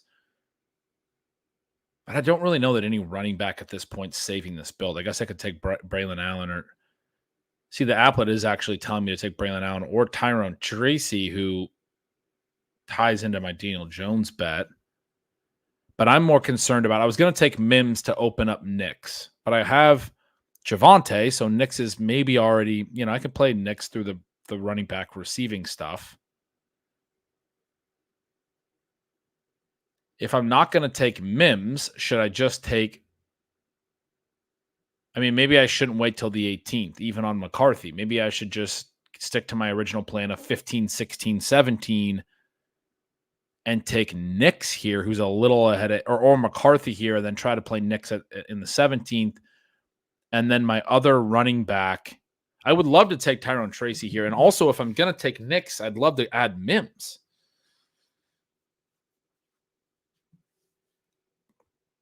So trying to figure out these last 3 rounds and the order is tricky. I don't know what else I could wind up doing from a 3 QB perspective. The only other QB that I feel good about playing, a lot of the season is Bryce Young. Both the Pittsburgh QBs are there. I could throw one of them on. I have Xavier Worthy. I could, whatever, say that's a bring back. I have Brock Bowers. I could make a decision on the Vegas QBs. So I guess I'm not completely without options, but I feel fairly strongly that both the Vegas QBs are going to play enough that it's going to be annoying. And both the Pittsburgh QBs are probably going to play, although maybe Russ just starts the whole year. Historical Anomalies asking when do I think we'll see McCarthy? I really don't know. I think it might be one of those situations where it does take a little while into the season, like week 8 or something. Their bye's week 6. I guess that's favorable. Like it could be after the bye, they come out week 7 if Darnold's playing like crap. I guess if I only miss the first 6 weeks, if Daniel Jones is playing well, and if I get Nix or like Bryce Young or whatever to help me in the, with Daniel Jones in the beginning part of the year. All right. I think, I can take McCarthy the next pick. I don't want to push him to 18, but I'm the only guy going to take McCarthy in this room. I have both Jefferson and Addison. Maybe the Hawkinson. I'd love to take Tracy here. If I'm going to take a 6th running back, I'd like it to be an impactful 6th running back. If I wait, what am I looking at? Am I looking at I guess I'm tacking on Trey Sermon as a bring back a little bit on my Giant stuff. And I think he does have handcuff value on Jonathan Taylor. So he would add something to this build as much as I I don't think Trey Sermon's actually good. We took him, Sean and I, in the 20th round last night. And even then I was like, yeah. All right. McCarthy's going to be the pick here. Just lock that up. I got to get the double stack figured out. And then I think, to your question, Historical Anomalies, I'm basically saying he's in there no later than week 7 post-bye, potentially even before the bye. I'm going to look to take another QB at the next pick, hopefully Nix, because that would pair with Williams. If I had to take Bryce Young unstacked, I got Bucky Irving as a bring back, whatever. I'm grabbing Bryce Young there just for some games started. Security. This is a build that is, a very late QB build. I'm hoping to get Nix. And then I'll be looking to take Trey Sermon in the final round because I do think I need a 6th running back. That's the way that will be set up, at least, but we'll see if it actually works. I feel like I'm getting on the clock in more drafts than I'm actually able to make the picks in. All right, this one is a 2-1-5-2. We got Jaden Daniels, Caleb Williams, Breece Hall, Nico, Zay, Jaden Reed, Roma Dunze, Curtis Samuel. We got Travis Kelce and Evan Ingram at tight end. Pretty standard 2-1-5-2, other than the fact that I had to take Curtis Samuel at 89 just to get my 5th running back, or receiver. So I took Breece, and then I took Kelce in the 4th. And by the time I picked in the 7th, even Keon Coleman had gone. So I took Evan Ingram in the 7th as my tight end 2 in this one because everything was already gone. You'd take 4. I mean, even picking out of the 108, if you take 2 detours, you start with Breece and you take Kelce, you only get 4 receivers and you're outside the wide receiver window. That's how it works. It's brutal. So I take Curtis Samuel at 89. I think he's a fine pick, at 89. I just did my Bills projection, and I did wind up feeling like the other receivers really can't earn a ton of volume. And Samuel has earned 90 to 105 targets 4 of the last 5 seasons. Like, he's not a great target earner. He's not going over 105, but he's also staying in that 90 to 105 range fairly consistently. And if you're playing with Josh Allen and able to earn, I think he might actually go over 105 this year, in that situation, kind of playing the Cole Beasley role or whatever. He's at least good. He's not, great, but I think he's at least good. It's more than I can say for some of the other guys in that passing game. So anyway, he's the wide receiver 5. It's a little bit sketch, but it is what it is. Oh, and then Mike Williams is sitting there. You guys have seen me do that a couple times in these builds, and he does correlate with Samuel. It's 2 gross veterans, but and he's actually top of what the Sidekick is seeing as well. I do kind of like him. I know that he's banged up and he's not going to be healthy week 1, but he's always been a guy who doesn't even actually create much separation, and he's got good ball skills. He plays the ball well. He's a contested catch guy, and Rodgers throws contested catch guys open. And those are the kinds of guys that Rodgers gets high TD rates. It would not surprise me at all if Mike Williams is bad this year. It also wouldn't surprise me if he has a pretty high yards per reception, makes some vertical catches, and has like 8 to 10 touchdowns as well. And again, there's not a lot you can do at this range of drafts. Like Judy went off one pick before me. I much prefer Judy.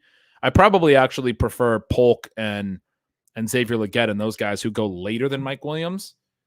But I don't mind, when Mike Williams correlates a little bit.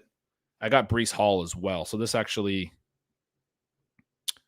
that's probably part of why I took Samuel, is I had Hall. I was already doing a little correlation thing there. But yeah, anyway, I think I've talked about Mike Williams a little bit. I still think he's being treated as if he's like not going to be healthy or not good enough. Or I've heard people kind of poo-poo that idea that Rodgers will be good for Mike Williams. And I'm like, I don't know how you can poo-poo that. I think that's very clear. I think he's the exact type of receiver that benefits from like Aaron, and the exact type of receiver that Aaron Rodgers has liked to throw to. I mean, maybe some of the other ones can create separation a little better, but Rodgers loves to get the timing down and throw these like back shoulders and that kind of stuff to guys who can use their body, their physicality. It's been tight ends at times in Rodgers' offenses. Now, Rodgers has to be good, right? There's that whole issue. And that may be the big issue. But anyway, we took him. This is another one. Kyler Murray, Raheem Mostert, Corum, Chase Brown. We got Jamar Chase, Devontae Adams, Malik Neighbors, Hollywood Brown, Deontay Johnson, Trey McBride, and Brock Bowers. So here you go. I picked out of the 104 in this one. I go 3 straight receivers, McBride, 2 more receivers, and by the time I'm up at 76, it's Keon Coleman or Addison. And sometimes I do take Addison in the spot, or Keon Coleman even. Or you're through the wide receiver window, even at the 704. And what I chose to do here was take Kyler with McBride because I had already taken 5 receivers. But still, I mean, you wind up with only 5 receivers several rounds later because when you do this build, 0 RB build, you probably want to hit running back in this range. I get Mostert, Corum, and Chase Brown. I take Bowers a little behind ADP. Showed some restraint there. I like the Mostert, Corum, and Chase Brown start. Now, this is that pick where, like, okay, you can go to Xavier Legette now. I actually have Deontay Johnson on this team, though. I don't want to make that pick. Talked about it a little bit ago, but I don't love, unless I then want to build out a Bryce Young. Bryce Young is my QB2. This team has Malik Neighbors, though. This team should be talking about, this is the New York Giants episode, right? We spun the wheel. I don't know my Deontay exposure. I'm taking a lot of him right now, so we'll see when these drafts end, but it's going to be high. It's probably going to approach 30%, if not be in the 30s. It's going to be high. I hope it's not in the 40s.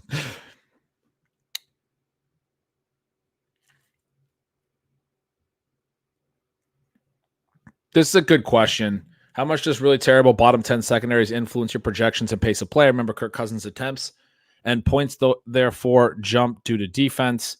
Falcons' defense looks really bad right now. I think he means he remembers Cousins, that happening with the Vikings, and then separately is commenting on the Falcons' defense. It's hard to project defensive play, and I'm also just not great at it. I don't know the defensive players as well. But like I know that the defensive, PFS scores and stuff like that are not super consistent year over year either. So that's like part of the issue. It's like even if you wanted to go research it, it's hard to project it. So the answer is I don't let it influence my projections that much, except when, not because I don't think it's important. And when I do hear about it enough and I think that there's a good example of a spot where I want to incorporate it, then I do incorporate it. That becomes a big talking point for certain teams. And I'm comfortable leaning into that talking point. When people who study the defensive side are in unison, they're like, this secondary is terrible. They're going to be in a tough spot. Teams are going to throw all over them. It's going to make for a lot of play volume in their games, and they're going to be chasing points, and so they're going to have to throw a lot.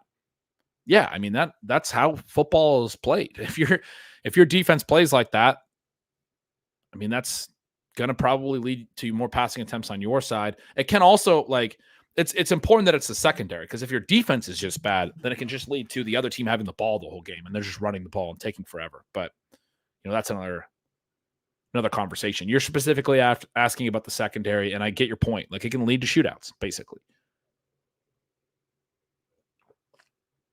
Pass volume increases play volume, right? Incompletions instead of tackled inbounds. Anyway, I don't think I'm taking Leggett on this team. I do have Deontay. I don't know who the other wide receiver pick would be. So I'm just going to go Marshawn Lloyd as the RB. Oh, it actually likes Kendre Miller in the app because I took both Devontae Adams and Bowers on this team. See, that's where the sidekick can be helpful. I like Lloyd more at this point. There's been a little bit of negative FUD on Kendre, and Kendre also matches Chase Brown's buy, which I was looking at Lloyd not matching any buys. Although I'm at 1209, I'm probably going to plan to go running back at this turn. Kendre is a better bet to slide through, but neither of them probably slides through. It's 6 picks until I'm up again, and that's behind both their ADP. I do like this idea of getting a Saint to go. If I'm playing both Adams and Bowers, I'm probably not going to stack that, but that's a stack, right? Like I'm playing the Raiders passing volume to be good in week 17. I want a Saint on this build. So Kendre Miller, it is. All right, 1, 2, 3, 4, 5, 6, 7, 8, 9, 10, 11, 12, 13, 14. We're at 15 remaining. Started with 31. I've definitely made more than 16 picks, but we've also got on the clock a few times in this hour and a half we've been hanging out. Yeah, no problem on that question. Falcons have used their last 4 top 10 picks on offense. Makes sense their defense might struggle. Also have been league worst pass rush for several years.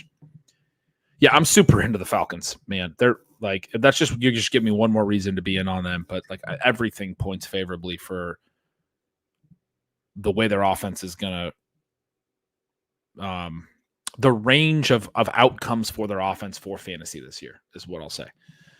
All right, this team 3-6-2 with no QBs yet.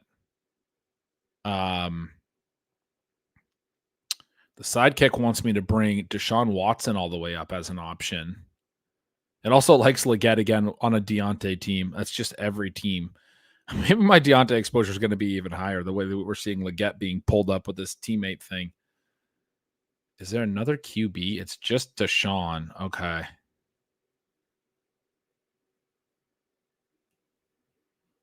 Because I have Judy and I have Raheem Mostert as a bring back. It wants me to go Deshaun Watson over Stafford and Rodgers.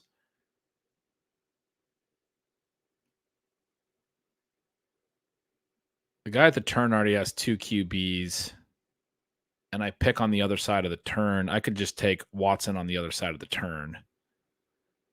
I already have 6 receivers. I don't really feel the need to get Leggett even just structurally because I have Lamb, Devonta Smith, Neighbors, Deontay Johnson, Lad McConkey, and Judy. And also just, it's not that I'm trying to avoid too many rookies, but when I have both Neighbors and McConkey, I don't feel like I need to infuse my roster, like go out of my way to infuse my roster with some rookie upside. Like this is a pretty well-built receiver room. Lamb, Devonta Smith, Deontay Johnson, and then Judy as that, a little bit more fragile, but decent veteran wide receiver 4. And then you have Neighbors and McConkey as some really strong rookie upside bets. What happened to Herbert? Oh, he went at 127. That's a little bit ahead of ADP. He was like somebody's QB3 already. I have not taken a QB1. Surprised how many QBs have gone off in this room. So I was just kind of looking around. All I have at running back here is ETN, Mostert, and Zach Moss. McBride and Dallas Goedert at tight end. Herbert's gone for the McConkey thing. I can do Definitely going to want to do Deshaun Watson. I can do Daniel Jones later with the neighbors. I can do Bryce Young later with Deontay, or I can build out other stuff. So, I mean, I have paths for sure with quarterback on this roster. It's a running back pick here. The applet likes Jaleel as a bring back on, I guess, on Zach Moss.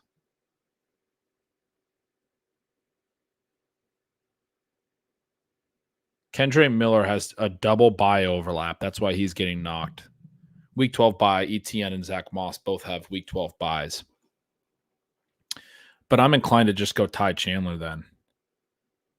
I do like Jaleel. I've taken a little bit more of him. I'm coming around on him. I don't love him, but I'm coming around on him in certain builds. But I think of him as more of like a standalone value than a pure upside guy. I don't think he's going to get enough overall work to be a big upside guy personally. I've talked through that.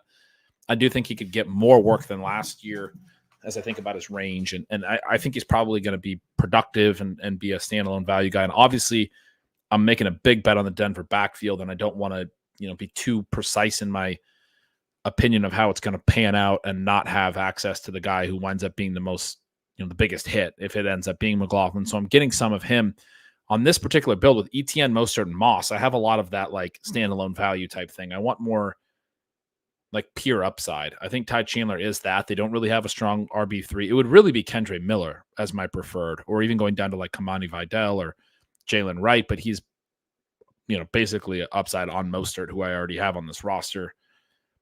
I think you could take both Mostert and Wright because Achane getting hurt could lead to both Mostert and Wright coexisting.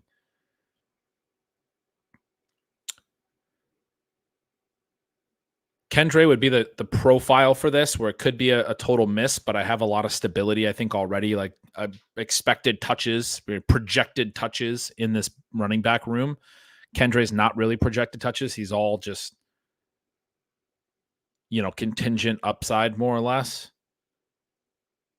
Maybe I could just take the third week 12 bye. I mean, this is the room that you want to add Kendre Miller to. Or Kamani Vidal. That's the other guy that I really like in this mold. Let's do this. The guy behind me has 2 QBs, but we already saw one guy in this room take a third. Let's just take Deshaun Watson. Let the guy behind me take 2 picks and then figure it out on the way back. It's going to be it's going to be, I think, either Ty Chandler, Kendre Miller, or Kamani Vidal. And I'm really, if Kendre goes, that's fine. If Ty Chandler goes, that's fine. If they both go, then I would just take Vidal. I'm not really concerned about which running back I get at this 12-13 turn. So I'm picking, I just took Watson at 12-11. I'll figure that out at 13-2. All right. I'll probably be back up on that before I can get through the rest of these. 2-4-5-2 here. We got Herbert and Cousins. We got Kyron, Ramondre, Jonathan Brooks, and Brian Robinson. Why are you taking Brian Robinson as an RB4? That's a weird pick, but he was a little behind ADP. Probably a dearth of other options. Garrett Wilson, also probably a pick that I made while not sober. If I made it last Saturday, potentially. Garrett Wilson, Drake London, Tank Dell, Deontay Johnson, Joshua Palmer. So only 4 receivers. Again, this is a late draft slot. I started Garrett Wilson, Drake London. I went Kyron in the 3rd. I went Pitts at the 5-6. We already looked at this team on this stream. I took Hunter Henry last time around. It swung back to me. It really wants me to take Quentin Johnston, but I already have, I know, because I have Herbert, but I already have him stacked up with Palmer. And I'm just not going to do it. So the pick would be Wandale if it was to be the wide receiver 6. And I really do need a wide receiver 6 more than I need a running back 5. But Kendre has fallen 10 picks past ADP. And again, this is the type of room I like taking Kendre on. And he's not matching buys here, but Kyron, Ramondre, Brian Robinson, Jonathan Brooks isn't the type, but Kyron, Ramondre, Brian Robinson, a lot of projected touches there. Jonathan Brooks, back-weighted projected touches, I guess. Kendre's a really fun RB5 here where I would just stop at 5. but I only have the 5 receivers and taking a lot of Kendre. The theme of the show was the New York Giants. We're going to keep taking Giants. We take Wandale as a wide receiver 6 and keep it moving. All right, this one is a 0-1-6-2. This was the 106, and I started with 4 straight receivers, took Kincaid, and then went right back 5-6. Xavier Worthy and Addison in the middle of the 7th. Took Bowers in the 8th. Finally took Singletary last round. We are right in that. It's a pure 0 RB build, and we're right in that 0 RB sweet spot. Javonte is the top available running back. The only other consideration would be to grab Lawrence to pair with Kirk if I wanted to make a stack here. But I'm just going to do Javonte. We'll see if Lawrence comes through. If he doesn't, so be it. One of the arguments for grabbing Lawrence there would be that I've already taken so many of my pass catchers, it's harder to backstack on a build like this where you have 6 receivers and 2 tight ends in your first 8 rounds. I'm not going to be able to backstack with my tight ends because I don't like playing the Vegas QBs, and Kincaid is already blocked out. Obviously, Josh Allen is gone. I do have Waddle on this team, and so if Lawrence goes before my next pick, I'd probably just take Tua at that slot. They're both going to come in that round. Malik Neighbors as well gives me a later Daniel Jones thing. I don't like playing McCarthy, but I have Addison, and so there are paths here. And I just took Javonte Williams, actually, so if I'm going to star all these QBs, I might as well throw Bo Nix on there too. Got some QB options there, not completely without options. All right, this one, I have back-to-back picks. This is a 101 team where I went Christian McCaffrey, then I went Achane Diggs, McBride Keenan. I got Deontay and JSN at the 6-7. Love that. Still get 4 receivers, even though I started running back, and took McBride. I get Bowers and Tyler Lockett at the 8-9. I get Wicks and Chase Brown at the 10-11. So with the 2 stud early running backs, stayed away from it. I grabbed Chase Brown eventually, but I kept my foot down at receiver. Got Lockett and Wicks. I've thrown Geno into my queue.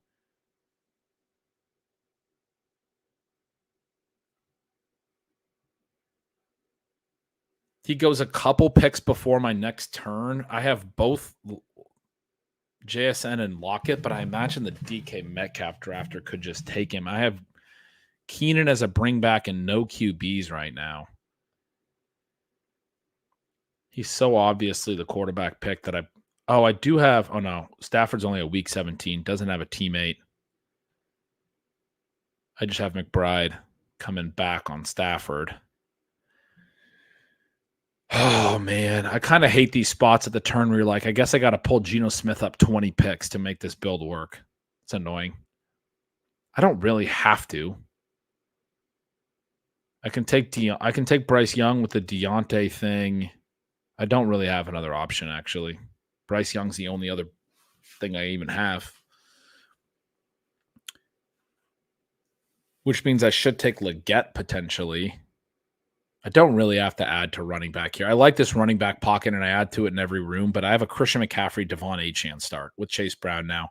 I can push running back. It's going to be a 5 running back build probably, which does give me the freedom to go more receivers in a backstack scenario. It's only a 2 tight end. This could be a 3 QB build.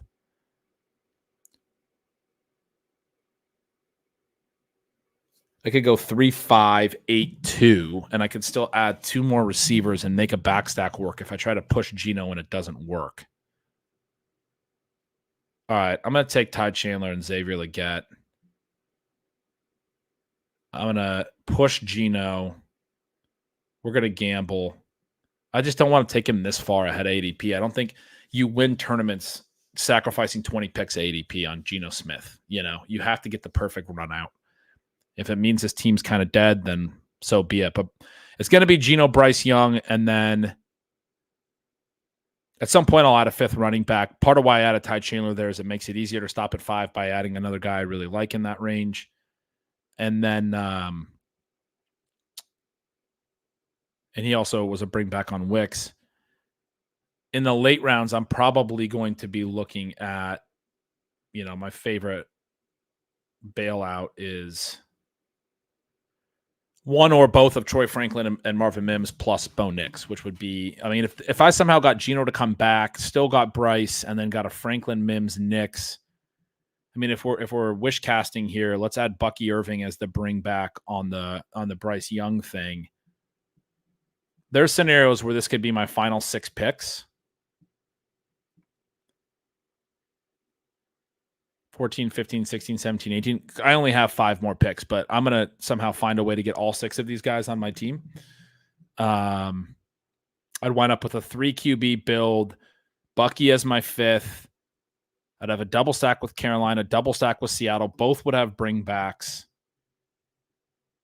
I have Chase Brown as well, so the Denver thing would be nice. So it'll be a single stack with Denver. I can only take one of Franklin or Mims. There's my whole rest of my draft plan. It's not going to work, but we're going to try to make it work. All right. I do have to, I'm not going to be able to finish all these. I do have to run pretty quickly for a meeting at the top of the hour. We got Run Good Rick showing up, Slow Draft Heaven, the Eliminator. I'm gonna hit the ones that are actually going to expire soon. So we're going to jump back to an Eliminator. This is a CJ Stroud, Ramondre Stevenson, Scott London, Nico Diggs, Zay, Chris Godwin, Brock Bowers. This is one where I just am selling out for week 14, it looks like, because of the way that it felt to me. When you're picking out of the 112, sometimes you just got to do crazy stuff, right? I went London, Nico, 12 and 14 bye. Next turn, I went Diggs and Zay Flowers because they were the picks I really wanted to make. 2 more week 14 buys. And at that point, now I have a Nico Diggs Flowers thing. It's like, okay, well, I'm taking Stroud if he gets there, and I took him with Godwin. I'm not going to get through week 14, but this Houston double might get me to week 14, which would give me a 10x win on this entry. Man, I want to take Njoku here, but I can't because I have Bowers. I got to get through week 10.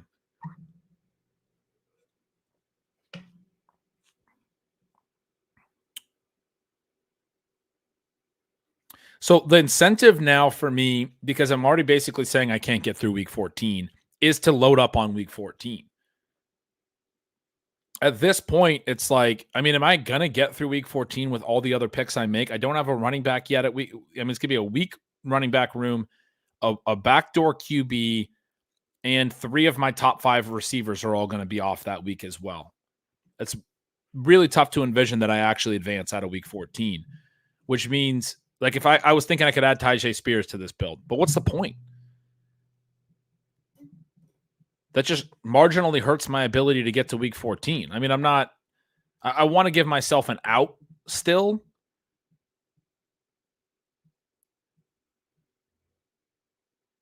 Still kind of thinking through this. Like, I do kind of want to still give myself an out, but as heavily as I've gone week 14 in this draft, I just don't think I'm getting through week 14. And it's really hard to get just to week 14. You've got to be, top half of a percentile. So I got 2 picks here. You'd think Brian Robinson would be the pick. I am going to take Javonte. It's a week 14 player. I'll take Tyjae Spears with him. So I at least have a player that's not playing week 14. If I make it to week 14, I want to be able to make a full lineup, so I can tell myself a story. All right, another eliminator. Jordan Love, Aaron Jones, Javonte, and Lloyd. This one was a Justin Jefferson, a Lave, DJ Moore, T. Higgins, Hollywood Brown, JSN. It's got Kittle. I clicked Musgrave because I went Love, and I don't have him stacked any other way, and Musgrave is one of my last favorite tight ends. I got the QB. I got a double bring back with Jefferson and Aaron Jones. And one of the things I like about the Eliminator is making sort of a full season bet. And if I bet on Jordan Love, I'm kind of making a bet on the Packers, but I don't have any of the Packers wide receivers. I just have Marshawn Lloyd. So to me, this actually is like a go ahead and reach and get Luke Musgrave because he just fits the build. I would have to get him to fall a few picks behind ADP if I got him in the 13. So I'm going to go get him in that one. Another eliminator here, I have Dallas Goedert starred, and I needed him to fall one pick past ADP, and he got there. It's a Jalen Hurts that doesn't have a Philly receiver. I'm more willing to do unstacked QBs in the eliminator, but I'm still, in both of these cases, after I had taken the QB in a scenario where I'd already missed on some of the key receivers, you can see that I'm still trying to backstack where it makes sense. I think it's a no-brainer to take Dallas Goedert on this one. We'll just keep that one pushing. We'll look at the rest of the roster another time. Let's see. While we're doing the eliminators, I got 2 more of those. Let's knock those out real quick. 1, 5, 2 here. Raheem Mostert, top of the queue, ADP value. People are afraid of him getting hurt, I guess, because it's the eliminator. I think you want front-loaded production. Again, 2/3 of the field's going to be gone by the week 5 bye. You want a guy like Raheem Mostert who has the potential to score, and James Conner. These are 2 of my favorite eliminator picks. Remember, stability plus upside in the eliminator. I think I can get stability out of those guys, and the upside for both of them is they don't get hurt. They're priced like they're definitely going to, but most of the eliminator teams are going to be eliminated in the first 6 weeks anyway. Like, it's one of those things is like, you really got to think through, I only need him to play half the season and then I'm in the money. But if he's able to stay healthy the whole year, he's a smash. I mean, he's a great eliminator pick at that point. Here's the last eliminator where I'm on the clock. It's a 2-2-7-2 right now. I just took Rodgers to pair with Garrett Wilson. And Mike Williams. I have 4 Week 12 wide receivers. So this is another one where I kind of leaned into the later buy stuff. Javonte, and Zay Flowers and Josh Downs as week 14 guys. I'd like to add a week 14 running back right now. Got Antonio Gibson there because I don't want to keep adding week 12 stuff, but because I'm probably going to go out week 12 with this team with all these receivers on week 12 bye, if it advances that far.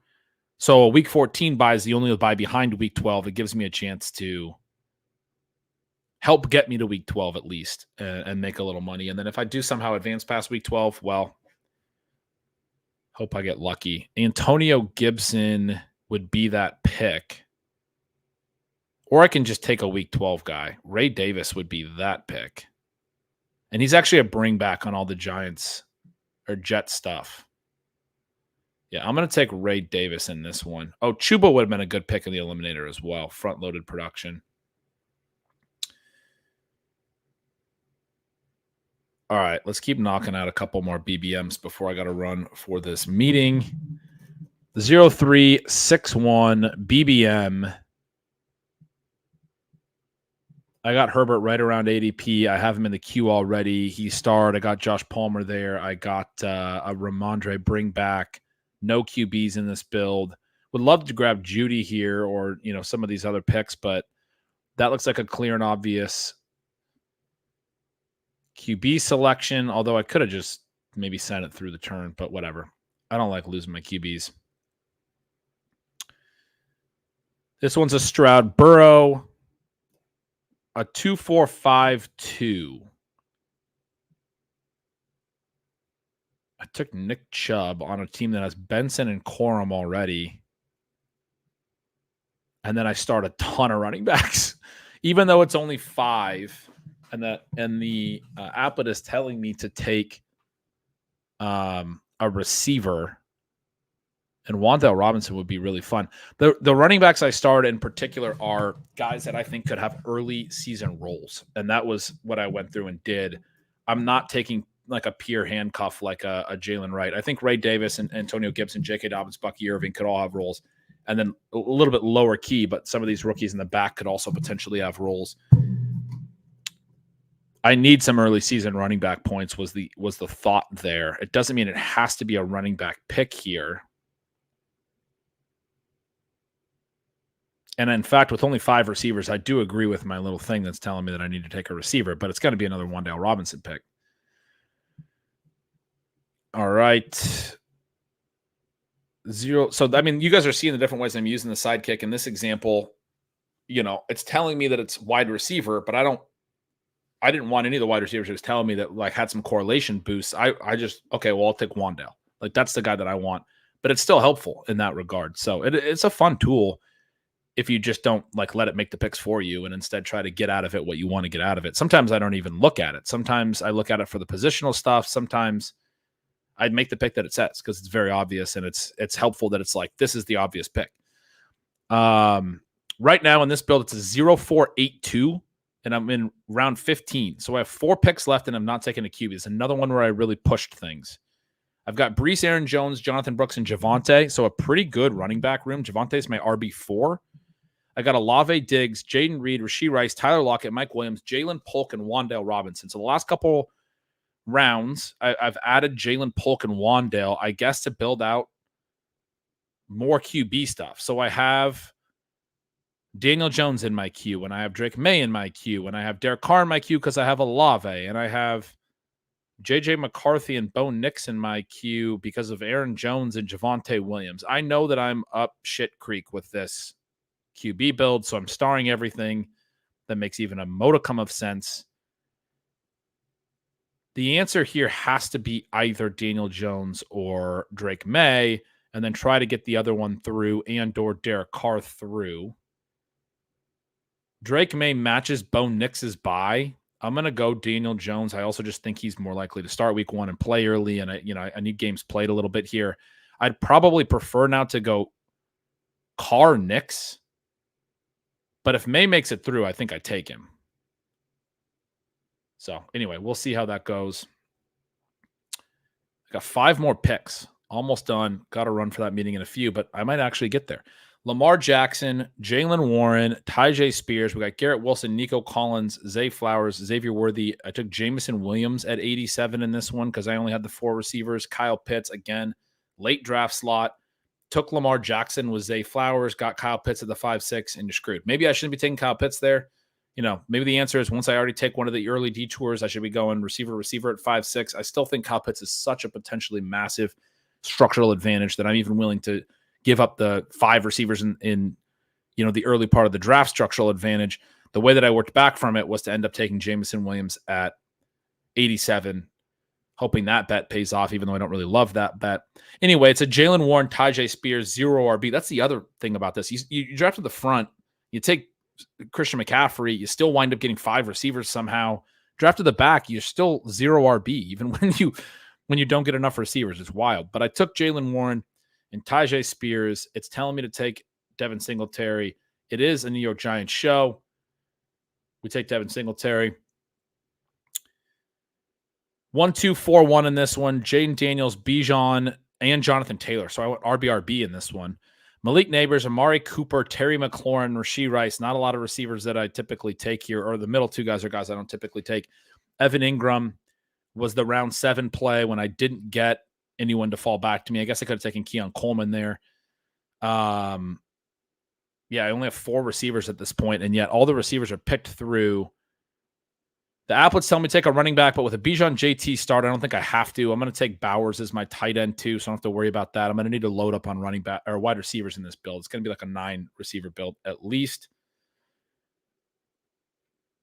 All right, we got a slow puppy here. Josh Allen, Gibbs, Javonte, and Marshawn Lloyd. We got Garrett Wilson, Tank Dell, Chris Godwin, Xavier Worthy, Curtis Samuel, Khalil Shakir, and Mike Williams. I took Shakir here because it is a Josh Allen team. I very typically will not, but I got Samuel and Shakir. It's only Brock Bowers on this build.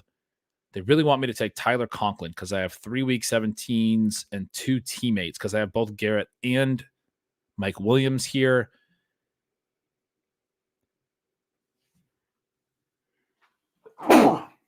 Excuse me. The other thing I could do is take Aaron Rodgers because I have both Garrett and Mike Williams. People hate taking the same week 17 QB or week 17 QB from the same game. I mean, I think in some cases it's okay. You're making full season bets on both. Yes, that one game better go off, but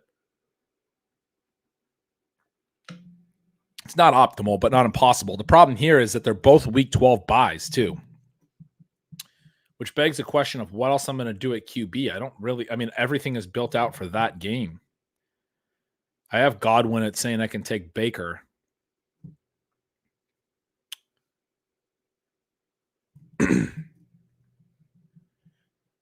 The other picks at the top of this are sort of unsexy. Tyler Conklin. I'm going to take Rodgers. This is a weird and not common strategy for me. I'm going to stack my QB buys here. Weird move.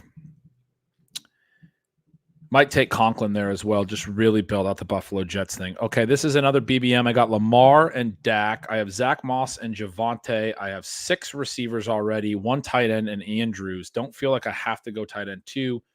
The app was telling me to take one of many viable running backs, even though they aren't correlated. It's a running back pick, and the top running back is Marshawn Lloyd, who I really like to take there. The last one is the sprint. Josh Allen, Aaron Jones, Javonte, Chase Brown, and Marshawn Lloyd. I've already taken 4 running backs here. 6 receivers, though, as well. Garrett Wilson, Drake London, Xavier Worthy, Chris Godwin, Curtis Samuel, well ahead of ADP. Because, again, you run into that problem from the late draft slots. I guess I decided that's the way that I needed to play it. Oh, because I have Josh Allen. And then and when you're in the sprint, you really want to stack. Jerry Jeudy was helpful there.